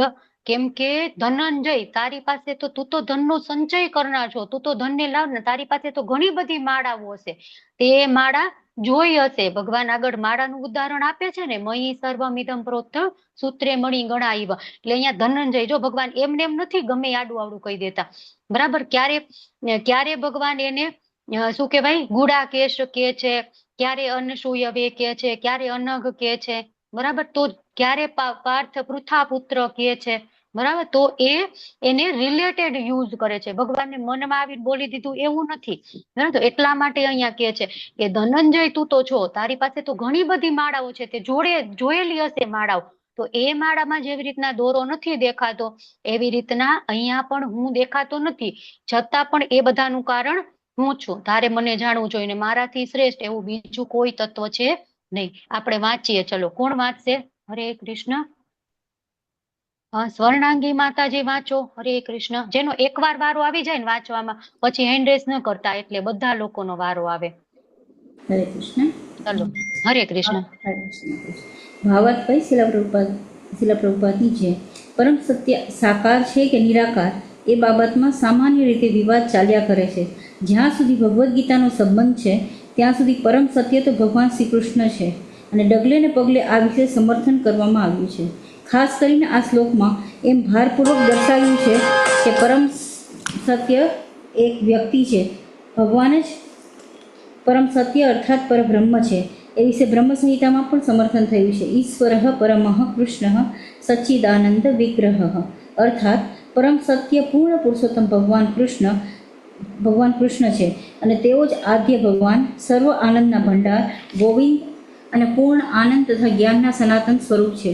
આ બધા પ્રમાણ નિર્વિવાદ રૂપે સાબિત કરે છે કે પરમ સત્ય પરમ પુરુષ છે, કે જેઓ સર્વ કારણોના કારણ છે. પરંતુ નિર્વિશેષવાદી શ્વેતાશ્વર ઉપનિષદ 3.10માં ના વૈદિક મંત્રના આધારે દલીલ કરે છે, તતો યદુત્તરતરમ તદ રૂપમાનામયમ ય એતદ વિદુર્મૃતાસ્તે ભવન્ત્ય અથેતરે દુઃખ એવામ પિયંતી. ભૌતિક જગતમાં બ્રહ્માંડના પ્રથમ જીવાત્મા બ્રહ્માને દેવો, મનુષ્યો તથા નિમ્ન પ્રાણીઓમાં શ્રેષ્ઠ માનવામાં આવે છે. પરંતુ બ્રહ્માથી પર એક ઇન્દ્રિયાતીત બ્રહ્મ છે, જેનું કોઈ ભૌતિક સ્વરૂપ નથી, અને જે સમગ્ર ભૌતિક સંસર્ગ દોષથી રહિત છે. જે મનુષ્ય તેને જાણવા પામે છે તે પણ દિવ્ય થાય છે, પરંતુ જેઓ તેમને જાણતા નથી તેઓ આ ભૌતિક જગતના સંતાપ ભોગવ્યા કરે છે. હરે કૃષ્ણ. હરે કૃષ્ણ. તો અહીંયા છે શેની વાત કરે છે કે ઘણા લોકોને એવો સંશય હોય છે, એવી શું કહેવાય, કન્ફ્યુઝન હોય છે કે ભગવાન નિરાકાર છે કે સાકાર, બરાબર. તો સામાન્ય રીતે હંમેશા સાકારવાદી હોય, નિરાકારવાદી, એના વચ્ચે આ ડિબેટ વર્ષોથી ચાલી આવે છે, એમ કે કેટલા સમયથી, યુગોથી ચાલી આવે છે કે ભગવાન છે એ સાકાર છે કે નિરાકાર છે. તો અહીંયા પ્રભુપાદ છે એ બ્રહ્મ સંહિતાનો કોટ કરે છે શ્લોક, ઈશ્વર પરમ કૃષ્ણ સચ્ચિદાનંદ વિગ્રહ.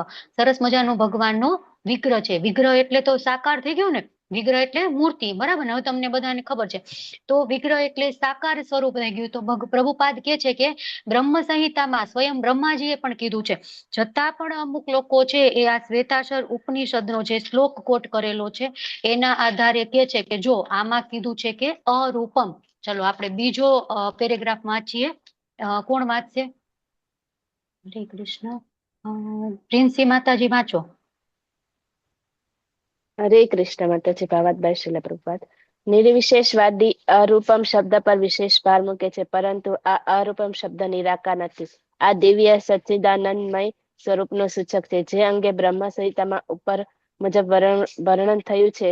શ્વેતાશ્વર ઉપનિષદ 3.8 ને 9 ના આ અન્ય શ્લોકમાં પણ આનું સમર્થન કરે છે. વેદાહમેતમ પુરુષમ મહાનતમ આદિત્ય વર્ણમ તમ સહ પરસતાત તમેવ વિદ્વાનતિ મૃત્યુમેતિ નાન્યઃ પંથઃ વિદ્યતે યનાય યસ્માत् પરમ ના પરમસ્ત કંચિત યસ્માत् નાણ્યો નો જાયો સ્થિત કંચિત વૃક્ષ ઇવ સ્તબ્ધો દિવી ત્રિષ્ઠતે એક નમસ્તે નેદમ પૂર્ણમ પુરુષેણ સર્વમ.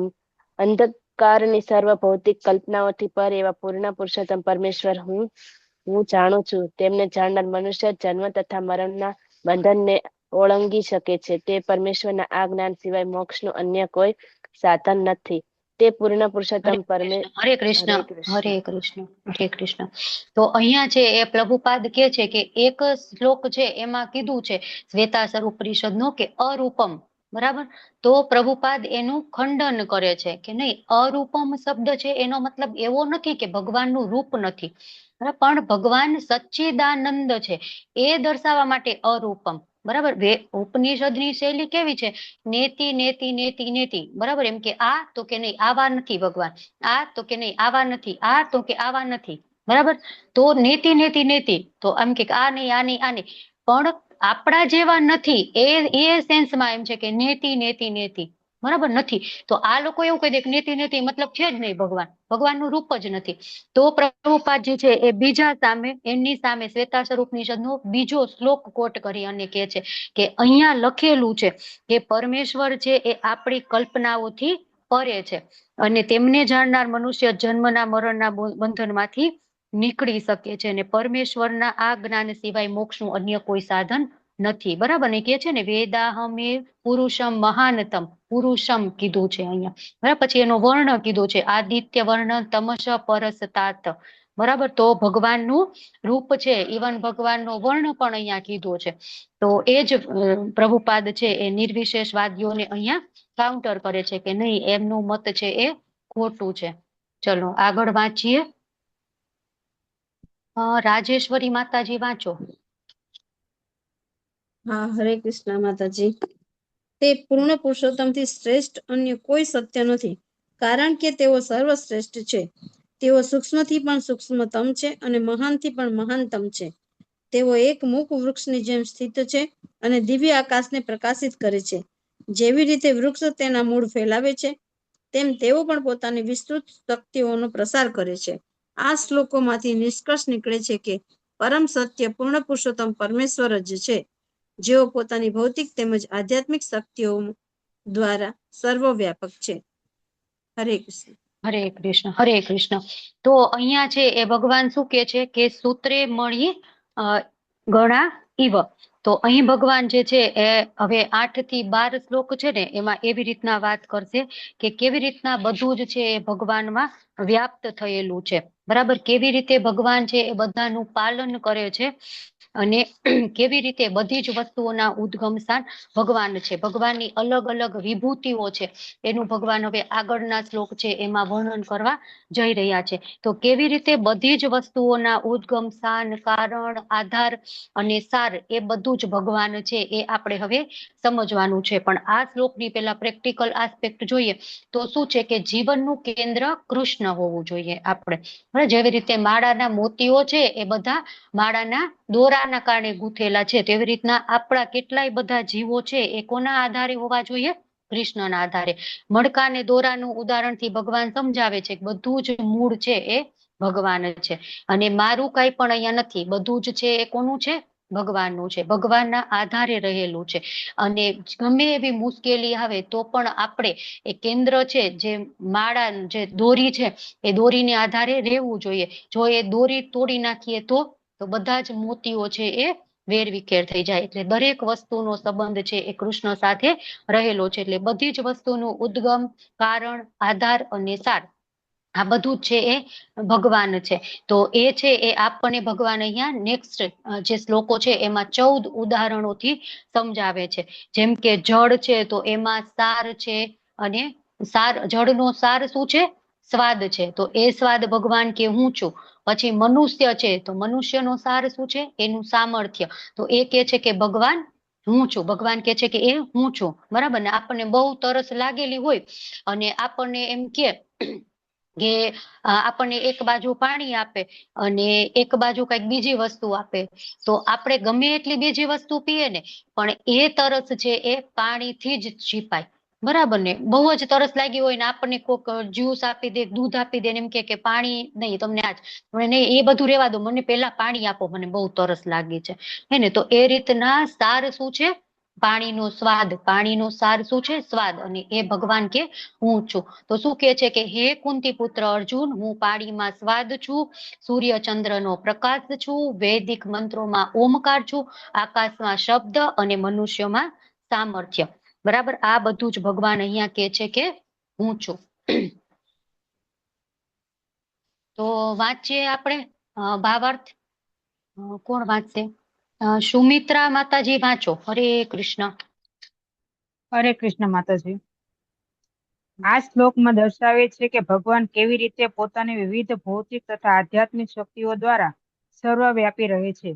પરમેશ્વરની પ્રારંભિક અનુભૂતિ તેમને વિભિન્ન શક્તિઓ દ્વારા થઈ શકે છે અને એ રીતે તેમનો નિરાકાર રીતે સાક્ષાત્કાર થઈ શકે છે. જેવી રીતે સૂર્યલોકમાંના સૂર્યદેવ એક પુરુષ છે અને પોતાની સર્વવ્યાપક શક્તિ સૂર્યપ્રકાશ દ્વારા તેમની અનુભૂતિ થાય છે, તેવી જ રીતે ભગવાન પોતાના ધામમાં વસતા હોવા છતાં તેમની સર્વવ્યાપક શક્તિઓ દ્વારા તેમને અનુભવી શકાય છે. પાણીનો સ્વાદ પાણીનો મૂળભૂત ગુણ છે. કોઈ પણ સમુદ્રનું પાણી પીવા ઈચ્છતું નથી, કારણ કે તે પોતાનો શુદ્ધ સ્વાદ મીઠાના મિશ્રણ વાળો હોય છે. પાણીના આકર્ષણના આધારે તેનો સ્વાદની શુદ્ધિ પણ રહે છે અને આ વિશુદ્ધ સ્વાદ એ ભગવાનની એક શક્તિ છે. નિર્વિશેષ સ્વાદી જળમાં ભગવાનની ઉપસ્થિતિ જળના સ્વાદને લીધે કરે છે અને સુગુણવાદી પણ મનુષ્યની તરસ છીપાવવા માટે આપેલા સુસ્વાદ જળને કારણે ભગવાનના ગુણગાન કરે છે.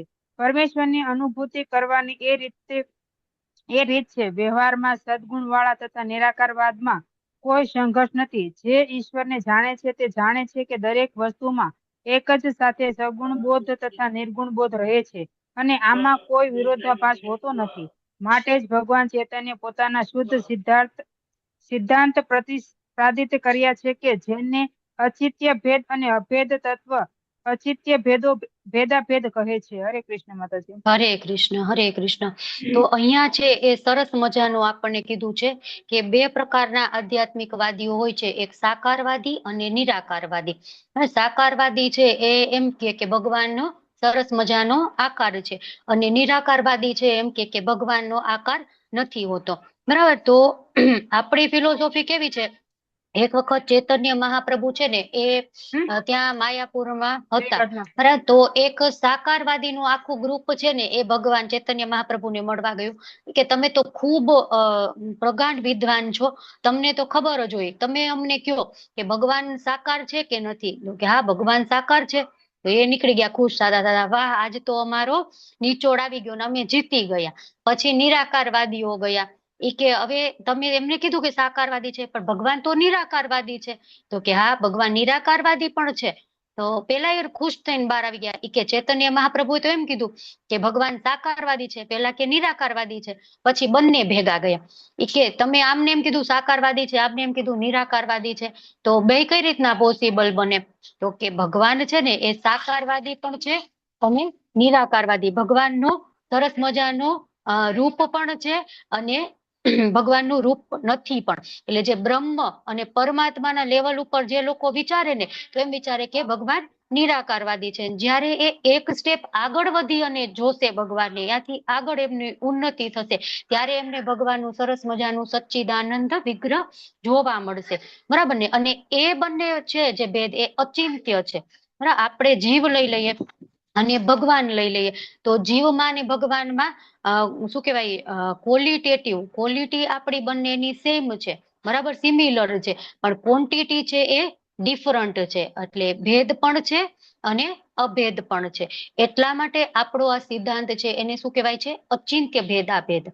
બરાબર. એક એમ કે આપણે જીવ છે એને ભગવાનમાં મળી જવાનું છે, કેમ કે જીવ અને ભગવાન બંને સેમ છે.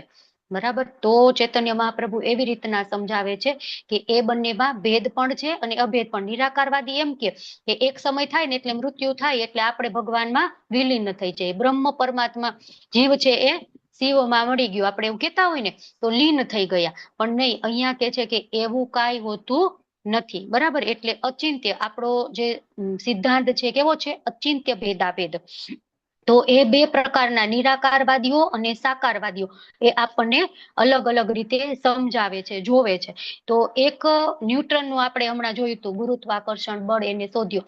તો એક એપલ છે એ નીચે પડી ગયું, તો એને શું વિચાર્યું કે આ એપલ નીચે પડી ગયું તો એ કઈ ભગવાનની એવી શક્તિ હશે કે એના કારણે એ એપલ નીચે પડી ગયું અને એના ઉપરથી એને ગુરુત્વાકર્ષણ બળ એનો સિદ્ધાંત છે એ એસ્ટાબ્લિશ કર્યો. તો એને મનમાં એમેય થયું કે ભગવાન તમે કેટલા કૃપાળુ છો કે આ એપલ નીચે પડી ગયું, આ ઉપર ગયું હોત તો અમારે શું કરવું પડે, કાં તો કૂદકા મારીને લેવું પડે અથવા તો અમારે ઉડીને ઉડતા ઉડતા ખાવું પડે, જેવી શક્તિ આપણી પાસે છે નહીં. તો ઉપર એપલ ગયું હોત તો આપણે કદાચ એપલ ચાખ્યું પણ ન હોત. તો એ માણસ છે એ એકદમ ભગવાનની શક્તિ જોઈ અને ચકિત આશ્ચર્યચકિત થઈ ગયો અને એમ કીધું કે ગોડ ઇઝ ગ્રેટ. બરાબર. પણ ભગવાનના ભક્ત છે એ એનાથી એક સ્ટેપ આગળ વિચારે. શું વિચારે કે બરાબર છે ભગવાન તમારી શક્તિ છે કે જેના કારણે એપલ નીચે પડ્યું, પછી એપલ લે સાફ કરે સરસ મજાનું, પછી કટકા કરે અને ભગવાનને ઓફર કરે અને પછી એ ભગવાને જે પ્રસાદ ભગવાને જમીન પછી પ્રસાદ થઈ ગયો એ પોતે ગ્રહણ કરે અને ભગવાનને જે એ કે ખાલી આપણે એમ વિચારીએ કે God is great, God is great. બરાબર.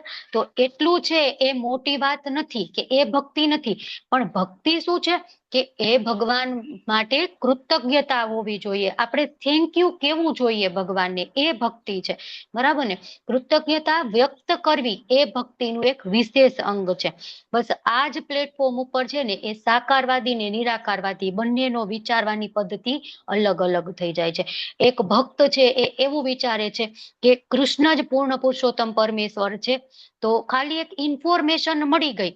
બરાબર. બધા લોકોને ખબર પડી ગઈ ભગવાન કૃષ્ણ છે, બસ જાણી લીધું મેં પૂરું, મેં ભક્તિ શાસ્ત્રી કરી લીધું, મેં ભક્તિ વૈભવ બધું કરી લીધું, તો ભક્તિ થઈ ગઈ? નહીં. પણ એક ભક્ત છે શું વિચારશે કે આ બધું જ જે કઈ મને મળ્યું છે એ ભગવાનના કારણે મળ્યું છે અને મારે એના માટે ભગવાનનું થેન્ક યુ કહેવું જોઈએ, ભગવાનનો આભાર વ્યક્ત કરવો જોઈએ. તો એ છે એ પછી ભક્તિ કહેવાય. આગળ વાંચીએ. કોણ વાંચશે? જયશ્રી માતાજી વાંચો. હરે કૃષ્ણ. હરે કૃષ્ણ. સૂર્ય તથા ચંદ્રનો પ્રકાશ પણ મૂળમાં બ્રહ્મજ્યોતિમાંથી નીકળે છે. બ્રહ્મજ્યોતિ એ ભગવાનનું નિર્વિશેષ તેજ છે. પ્રણવ અથવા ઓમકાર દરેક વૈદિક મંત્રના પ્રારંભમાં ભગવાનને સંબોધનાર્થે પ્રયોજાયેલ દિવ્ય ધ્વનિ છે. નિર્વિશેષવાદીઓ પરમેશ્વર કૃષ્ણને તેમના અસંખ્ય નામો દ્વારા બોલાવવામાં બહુ ડરતા હોય છે. તેથી તેઓ દિવ્ય ધ્વનિ ઓમકારનું ઉચ્ચારણ કરે છે, પરંતુ તેમને આની લેશ માત્ર અનુભૂતિ થતી નથી કે ઓમકાર કૃષ્ણ જ શબ્દ સ્વરૂપ છે. કૃષ્ણ ભાવનામૃતનું કાર્યક્ષેત્ર વ્યાપક છે અને જે આ કૃષ્ણ ભાવનાને જાણે છે તે ધન્ય છે. જે મનુષ્ય કૃષ્ણને જાણતા નથી તેઓ મોહગ્રસ્ત રહે છે. માટે કૃષ્ણ વિશેનું જ્ઞાન હોવું એ મુક્તિ છે અને તેમના વિશેનું અજ્ઞાન હોવું એ બંધન છે. હરે કૃષ્ણ. હરે કૃષ્ણ. તો સૂર્ય અને ચંદ્રનો પ્રકાશ, હવે એની વાત કરીએ તો શું કે છે કે સૂર્ય પ્રકાશ છે એનાથી આ સોલર સિસ્ટમ ચાલતી હોય તો એ જોઈ અને નિરાકારવાદીઓ આશ્ચર્યચકિત થઈ જાય કે વાહ, આ કેવું સરસ ભગવાને કર્યું છે કે આ આવી રીતે ચાલે છે. પણ ભક્ત છે એના કરતા એક સ્ટેપ આગળ વિચારે. શું વિચારે કે આ સોલરના કારણે આપણે સોલર ફિટ કરીએ ને તો એના કારણે વીજળી છે આપણી ફ્રી થઈ જાય, તો આપણે થોડાક એનું જે લાઇટ બિલ હોય કે ગમે તે એમાં પૈસા ખર્ચ થાય તો એ આપણે ભગવાનની સેવામાં વધારે ને વધારે વાપરી શકીએ. બરાબર. તો આ ભગવાન પ્રત્યે કૃતજ્ઞતા વ્યક્ત કરવાની રીત છે. પછી પ્રણવ અને ઓમકાર એની વાત કરે છે કે એ છે નિરાકારવાદીઓ નિર્વિશેષવાદીઓ એ કેટલા બધા ભગવાનના નામ બોલતા ડરતા હોય છે. તો એટલા માટે એ શું કે ખાલી ઓમ ઓમ ઓમ. આપણે એમ કે ક્યાં ભગવાનનું ઓમ ક્યાં છે? બરાબર. વેદો છે એમાં ક્યાં કૃષ્ણનો ઉલ્લેખ કરેલો છે? તો ભગવાન અહીંયા કે છે કે જે કઈ ઓમ બોલે છે ને બધા, કે જે કઈ વેદ મંત્રો છે ઓમથી ચાલુ થાય છે ને એ ઓમકાર હું છું. બરાબર. ભગવાન અહીંયા વાત કરે છે. અને પછી શું કે આકાશમાં શબ્દ અને મનુષ્યમાં સામર્થ્ય. બરાબર. તો આકાશમાં શબ્દ હું અહીંયા બોલું છું અને જે છે જે શબ્દ તમને સંભળાય છે, બરાબર, તો એ વાઈફાઈ દ્વારા, ઇન્ટરનેટ દ્વારા કે ગમે એનાથી જે વેવ્સ છે એ હવામાં આવે છે તમારી પાસે, ત્યારે તમને એ સંભળાઈ રહ્યું છે. તો એ કોના કારણે? ભગવાન કે છે કે એ મારા કારણે. જો શૂન્ય અવકાશ હોય તો સ્પેસ સેન્ટરમાં જઈ આપણે ઉપર સ્પેસમાં, બરાબર, તો ત્યાં શબ્દ નથી, ત્યાં આકાશ નથી, તો ત્યાં એકબીજા છે એ સમજાઈ શકાતું નથી, આપણે અવાજ પણ સાંભળી શકાતો નથી. બરાબર, આપણે મોબાઈલમાં બધું સ્ક્રોલ કરી અને થાય છે, તો એ કોના કારણે આવે છે બધું? આપણે યુટ્યુબમાં વિડીયો સાંભળીએ છીએ એ બધું, તો એ આકાશ વચ્ચે એક માધ્યમ જોઈએ. વેવ્સ હોય ને, જે પણ કિરણો, એને પ્રસરવા માટે માધ્યમ જોઈએ, અને માધ્યમ હોય તો એક જગ્યાએથી બીજી જગ્યાએ જઈ શકે. તો એ જે આકાશ છે એ માધ્યમ છે. એટલા માટે ભગવાન કહે છે કે આકાશમાં શબ્દ હું છું. પછી કોકને એમ થાય કે મનુષ્યમાં સામર્થ્ય, હું તો કેટલો કૌશલ વાળો માણસ છું, મારામાં તો કેટલી શક્તિ છે, મારામાં કેટલું સામર્થ્ય છે. બરાબર, તો આ સામર્થ્ય ક્યાંથી આવ્યું? હવે હું તો ડોક્ટર છું, હું તો એન્જિનિયર છું, હું તો આઈપીએસ છું. આ સામર્થ્ય ક્યાંથી આવ્યું? ભગવાન કહે છે કે એ સામર્થ્ય છે એ મારી પાસેથી આવે છે. બરાબર, એટલે આપણે હંમેશા એવું વિચારીએ કે હું સરસ મજાની સ્ટોરી લખી શકું છું, હું સરસ મજાનો ક્લાસ લઈ શકું છું, હું સરસ મજાની આર્ટિકલ લખી શકું છું, હું સરસ મજાનું ડાન્સ કરી શકું છું, હું સરસ રસોઈ બનાવી શકું છું. બરાબર, તો આ બધું સામર્થ્ય, મને બહુ બધું યાદ રહી જાય છે. બરાબર, તો આ બધું ક્યાંથી આવે છે? ભગવાન કહે છે કે આ બધું જ હું છું, મારી પાસેથી આવે છે. તો આ જે છે શ્લોક, એમાંથી આપણે શું શીખવાનું છે? તો પાણી પીને તો પણ આપણને કૃષ્ણ યાદ આવવા જોઈએ, સૂર્યચંદ્રને જોઈએ ને તો પણ આપણને કૃષ્ણ યાદ આવવા જોઈએ, શાસ્ત્રનું શ્રવણ કરીએ કે આપણે ઓમ નો જપ કરીએ તો પણ આપણને ભગવાન યાદ આવવા જોઈએ, અને કોઈક માણસની ક્ષમતા વિશે આપણે વિચારીએ ને તો પણ આપણને ભગવાન યાદ આવવા જોઈએ. બરાબર, કોક માણસમાં વધારે કેપેસિટી છે આપણા કરતા, તો આપણે એની ઈર્ષા નથી કરવાની, આપણે એને ભગવાન સાથે જોડવાની છે અને વિચારવાનું છે કે નહીં, બરાબર છે, આ તો મારા ભગવાનની દયા છે, કૃપા છે, એના કારણે એને આ મળેલું છે. ચલો, આ કોઈ વાંચશે? હરે કૃષ્ણ. હરે કૃષ્ણ માતાજી, હરે વાંચો. કૃષ્ણ માતાજી. વાંચું? હું કોણ આવી બોલે ગઈ છે? ઘરે કઈ એટલે ખબર નથી માતાજી. મળતી. ઓકે, તૃપ્તિ માતાજી વાંચો. તૃપ્તિ ચલો, ઓઝા માતાજી. હા હા, વાંચો હા, ઘરે વાંચો આવી ગઈ ને માતાજી. તો એટલે હમ હમ હમ હમ. એટલે 360 નંબર પર હતો, પેજ નંબર ના ના, આ લખેલું સ્ક્રીનમાં સૂર્યચંદ્ર લખેલું વાળું. જોઈએ વાંચો. શું સ્ક્રીન દેખાય છે મારી તમને? હા માતાજી દેખાય છે. હા હા, દેખાય હા છે. માતાજી દેખાય. Even ચલો if you વાંચો, are હા not વાંચો. ચલો, inclined, ગુજરાતી જો વાંચો. તમે ઘરે હા હા, જો તમે ઘરે હરે કૃષ્ણ મહામંત્રનો જાપ કરવા માટે નમ્ર ન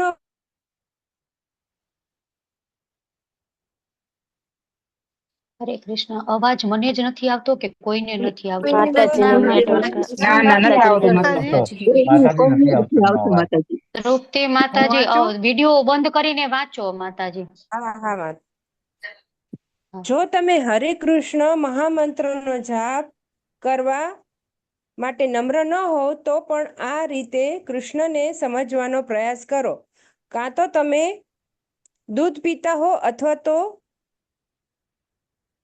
સુધી તમે વાઇન પણ પીતા હો, તેથી પીતી વખતે તમને કોઈ પણ પ્રવાહી વસ્તુમાં થોડો સ્વાદ મળ્યો છે તો કૃષ્ણ કહે છે રસોહમ અપસુ કૌંતેય, મારા વાલા કૌંતેય અર્જુન, તું જે પ્રવાહી વસ્તુ પીવે છે અથવા તો વાપરે છે તેનો સ્વાદ તે હું છું.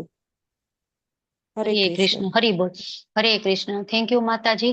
તો કોઈ પણ વસ્તુ આપણે પીએ છીએ, બરાબર, તો એમાં થોડોક ઘણો પણ સ્વાદ આપણને આવતું હોય તો આપણને ત્યારે તરત ભગવાન યાદ આવવા જોઈએ.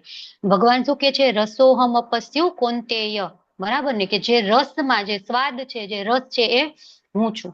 બરાબર, એટલા માટે કોઈ પણ પ્રવાહી, તો આપણે કેટલા ડગલે, આપણે કેટલી વખત દિવસમાં પાણી પીતા હોય, દૂધ પીતા હોય, બરાબર ને, કે જે કઈ પીતા હોય, શરબત પીતા હોય, મિલ્ક શેક પીતા હોય, જે પણ, તો ત્યારે આપણે હંમેશા ભગવાનને યાદ કરવા જોઈએ. ચલો, હવે આ કોણ વાંચશે? ધાર્મી માતાજી વાંચો. હરે કૃષ્ણ. હરે કૃષ્ણ માતાજી. ફક્ત જુઓ કે તે કેવી રીતે સરળતાથી કરી શકાય છે. કોઈ પણ વ્યક્તિ પ્રવાહી પીધા વિના નથી, કાં તો કોકા કોલા અથવા પાણી અથવા આ અથવા તે કંઈક પીવું જ જોઈએ. તો કૃષ્ણ કહે છે હું સ્વાદ છું. તો કૃષ્ણને સમજવામાં મુશ્કેલી ક્યાં છે? બરાબર છે. હરી બોલ. ખૂબ સરસ. તો પ્રભુપાદ શું કે છે કે ભગવાન અહીંયા કે છે કે હું સ્વાદ છું. બરાબર, તો કોઈ પણ વસ્તુ પીએ ત્યારે આપણને ભગવાન યાદ આવવા જોઈએ. કેટલું ઈઝી વસ્તુ છે, આમાં ક્યાં મુશ્કેલ છે? બરાબર ને. સ્વાદ કઈ રીતના આવ્યો? આપણે વિચારીએ, આપણે સ્વાદ કરવો છે તો થાય? ન થાય ને. તો ભગવાનને સમજવા ખૂબ જ સહેલા છે. આગળ આપણે જોઈએ ભગવાન છે એ શું કે છે? પુણ્યો ગંધ પૃથ્વીયામ ચ તેજસ ચાસ્મિન વિભાવસો જીવનમ સર્વભૂતેષુ તપશ્ચાસ્મિ તપસ્વીષુ. હું પૃથ્વીની આદ્ય ગંધ, અગ્નિની ઉષ્ણતા અને જીવોનું જીવન તથા તપસ્વીઓનું તપ છું. બરાબર ને? સરસ મજાનો શ્લોક છે. ચલો વાંચીએ આપણે. કોણ વાંચશે? હર્ષા માતાજી વાંચો. હરે કૃષ્ણ.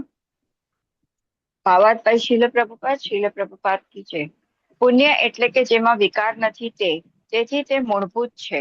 આ ભૌતિક જગતમાં દરેક વસ્તુને કોઈને કોઈ સુગંધ હોય છે, જેમ કે ફૂલની સુગંધ, પૃથ્વી, પાણી, વાયુ, અગ્નિ વગેરેની સુગંધ.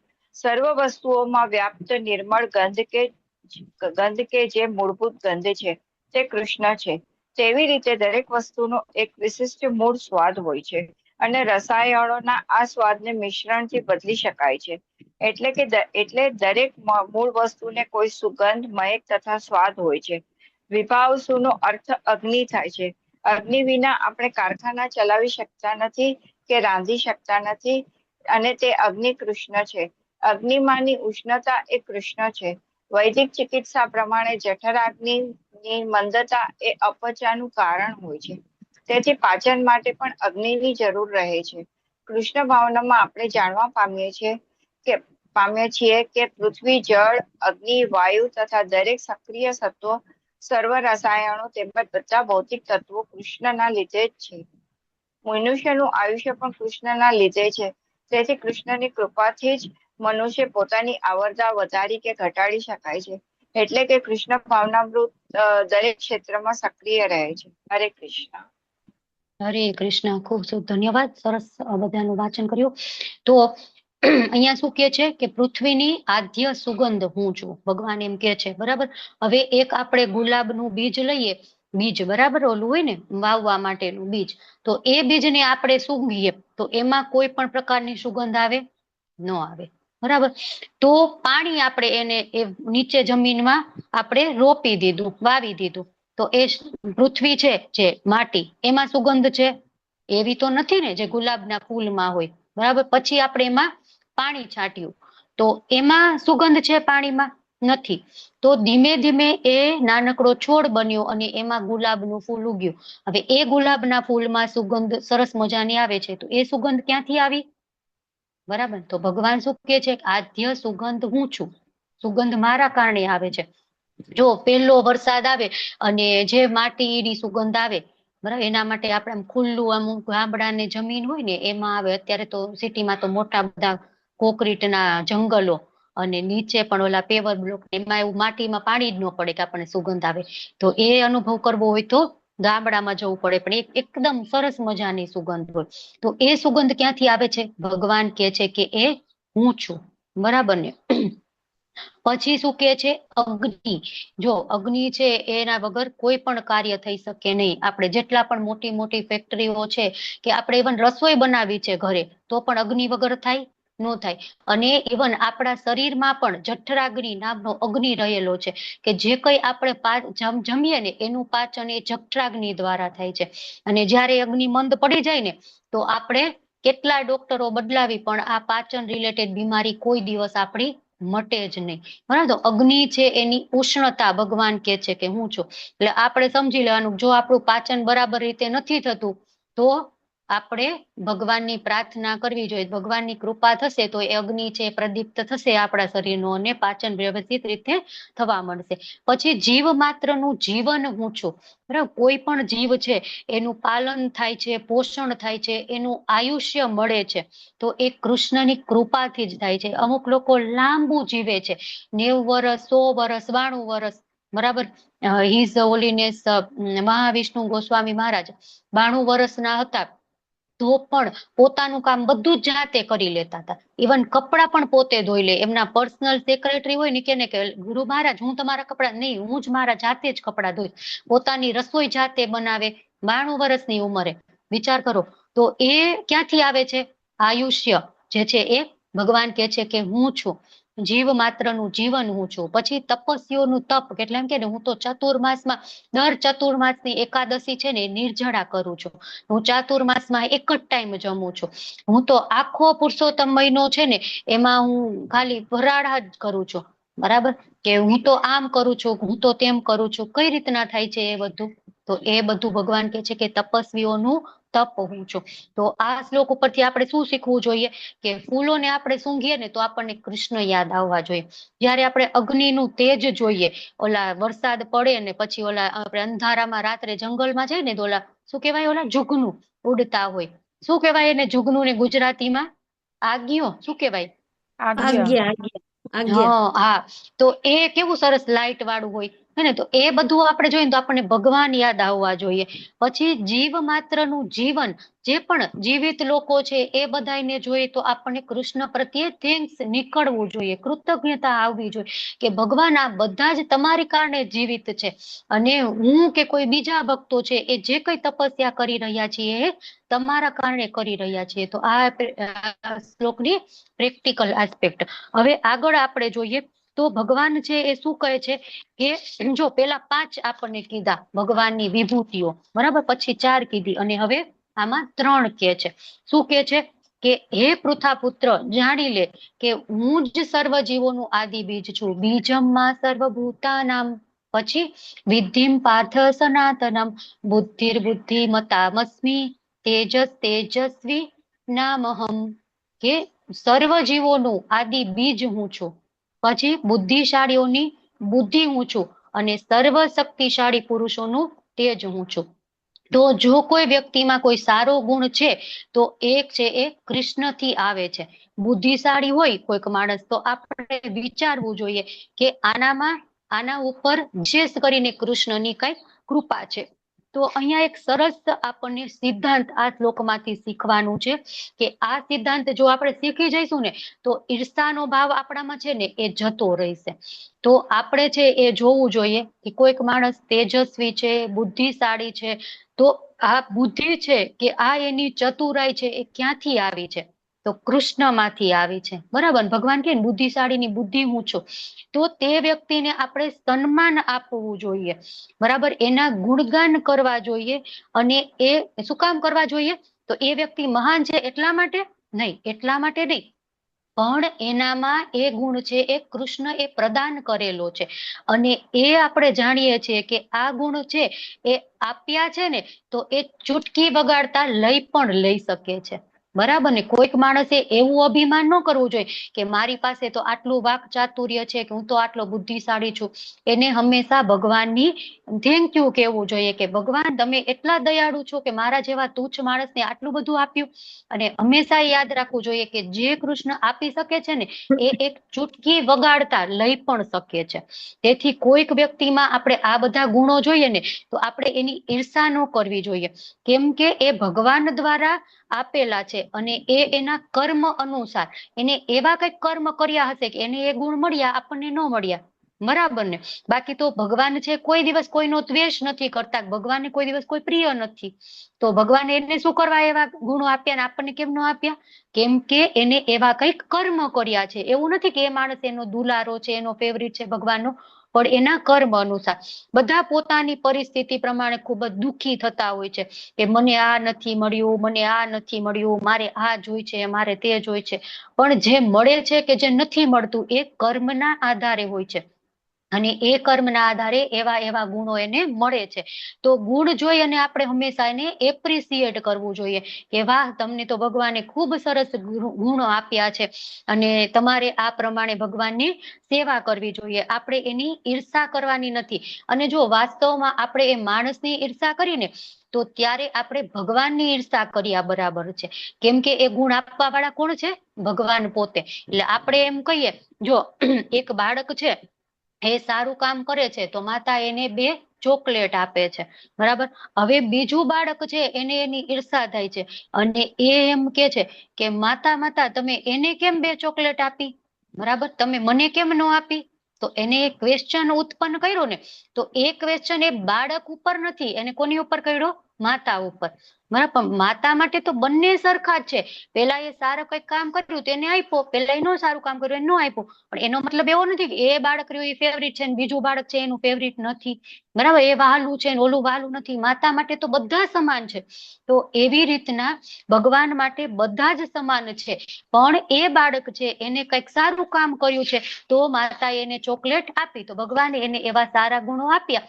પણ જયારે કોઈ બીજું બાળક છે આપણા જેવું એને એવા કર્મો નથી કર્યા તો ભગવાન છે એને એવું ન આપ્યું, બરાબર. તો આપણે છે એ માતા ઉપર પ્રશ્ન ઉઠાવવો જોઈએ નહીં. જયારે આપણે માતા ઉપર ભગવાન ઉપર પ્રશ્ન ઉઠાવીએ ત્યારે આપણે જ મૂર્ખ સાબિત થઈએ છીએ. એટલા માટે આપણે કોઈ પણની ઈર્ષા કરવી જોઈએ નહીં. અને જેનામાં આ ગુણ છે એને પણ બિલકુલ ઘમંડ કરવો ન જોઈએ, કેમ કે જેને આપ્યું છે એ પાછું લઈ શકે છે. તો આપણે હંમેશા કમ્પ્લેન કરીએ ને કે ભગવાન કે તમે એમ કે મને આ નથી આપ્યું કે મને તે નથી આપ્યું, તો આપણે ક્યારેય એવી કમ્પ્લેન કરવી ન જોઈએ. અથવા તો આ માણસને આ આપ્યું છે ને મને આ નથી આપ્યું એવી કમ્પ્લેન પણ આપણે ક્યારેય કરવી જોઈએ નહીં. ચલો આપણે વાંચીએ. કોણ વાંચશે? આશા માતાજી વાંચો. હરે કૃષ્ણ. દાદા પ્રણામ. શ્રી પ્રભુપાદ કી જય. ભાવાર્થ.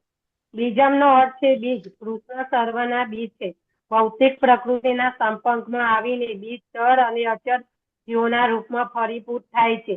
પશુ પક્ષી મનુષ્ય તથા અન્ય સજીવ જીવો ચર છે, પરંતુ વૃક્ષ અને છોડ અચર છે.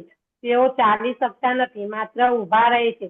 દરેક જીવનો સમાવેશ 84 લાખ યોનિઓમાં થયેલો છે, જેમાંના કેટલાક જીવો ચર છે અને કેટલાક અચર છે. પરંતુ આ બધાના બીજરૂપ શ્રી કૃષ્ણ છે. વૈદિક સાહિત્યમાં જણાવ્યા પ્રમાણે બ્રહ્મ અથવા પરમ સત્ય તે હોઈ શકે કે જેમાંથી પ્રત્યેક વસ્તુ ઉદ્ભવે છે. કૃષ્ણ પર બ્રહ્મ અથવા પરમાત્મા છે. બ્રહ્મ નિર્વિશેષ છે, જ્યારે પરબ્રહ્મ સાકાર છે. નિર્વિશેષ બ્રહ્મ સાકાર રૂપના આધારે રહેલું છે. એ તો ભગવદ્ ગીતામાં કહેવામાં આવેલું છે.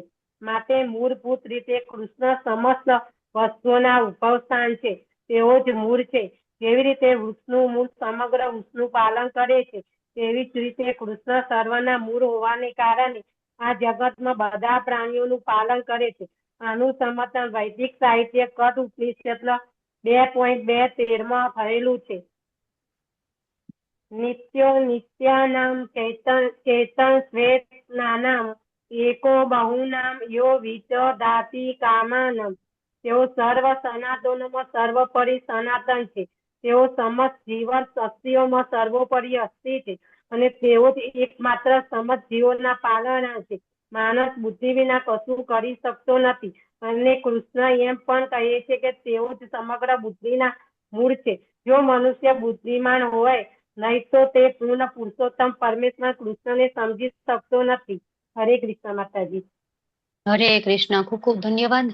તો અહીંયા ભગવાન શું કે છે કે બીજમ જે છે એ બરાબર સર્વ આદિ જીવોનું બીજ હું છું, બરાબર. તો જેટલી કઈ 84 લાખ યોનિઓ છે, જે ચર વસ્તુઓ છે, અચર વસ્તુઓ છે, જે કઈ લઈ લે એ બધું જ છે એ અલ્ટિમેટલી ક્યાંથી આવે છે?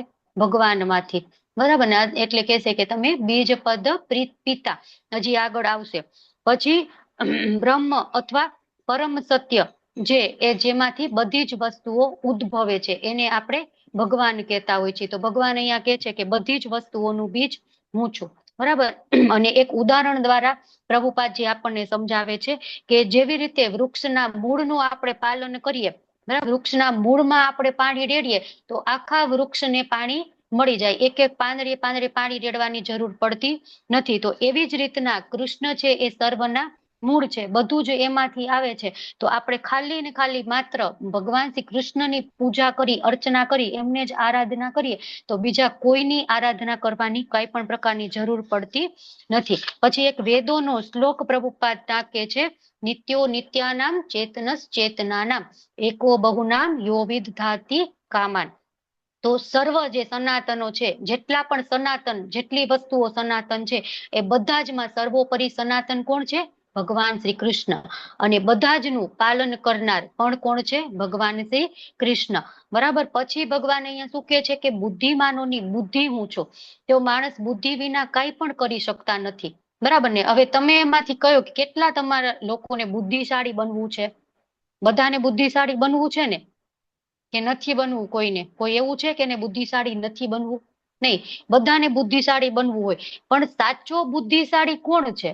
બરાબર, તો પૂર્ણ પુરુષોત્તમ પરમેશ્વર ભગવાન શ્રી કૃષ્ણ છે એ સમજી લે ને, અને એ સમજી અને એની સેવા પૂજા કરે એ સાચો બુદ્ધિમાન છે. તો બુદ્ધિમાનોની બુદ્ધિ હું છું, નહીતર શું ભગવાન કે છે કે મૂઢ, તું તો બુદ્ધિ વગરનો છો, એટલે તું દેવી દેવતાઓને, આગળ હજી 7મા અધ્યાયમાં જે આવશે શ્લોક, બરાબર, તો જે દેવી દેવતાઓની પૂજા કરે છે એને ભગવાન મૂઢ કે છે. તો બુદ્ધિમાનોની બુદ્ધિ હું છું. પણ એ બુદ્ધિ સાચી ક્યારે કહેવાય? જ્યારે ભગવાનમાં આપણે એને લગાડીએ. અને સર્વ શક્તિશાળી પુરુષનું તેજ હું છું. જો કોઈનામાં કઈ પણ શક્તિ છે તો એને શું વિચારવું જોઈએ કે આ શક્તિ મને ભગવાન તરફથી મળી છે. બરાબર, તો આ શ્લોકની પ્રેક્ટિકલ એસ્પેક્ટ શું છે કે જીવ છે એ પણ કૃષ્ણની શક્તિ છે. મારી બુદ્ધિ સારી છે, આપણને શું થાય, મારી તો શાર્પ બુદ્ધિ છે, મારી જેવી બુદ્ધિ છે ને એવી તો કોઈની બુદ્ધિ નથી. મામા શકુની છે ને એને એવું હતું કે એક વખત મારી બુદ્ધિ લાગે ને કામે એટલે કોઈનું કાંઈ ન આવે. બરાબર, પણ જયારે એમને ખબર પડી ને કે સામે કૃષ્ણ છે, ત્યારે દુર્યોધનને કે છે, ભાંજે જોજે સામે કોણ છે? ભગવાન કે છે કે ચલિયાઓમાં ધ્રુત હું છું.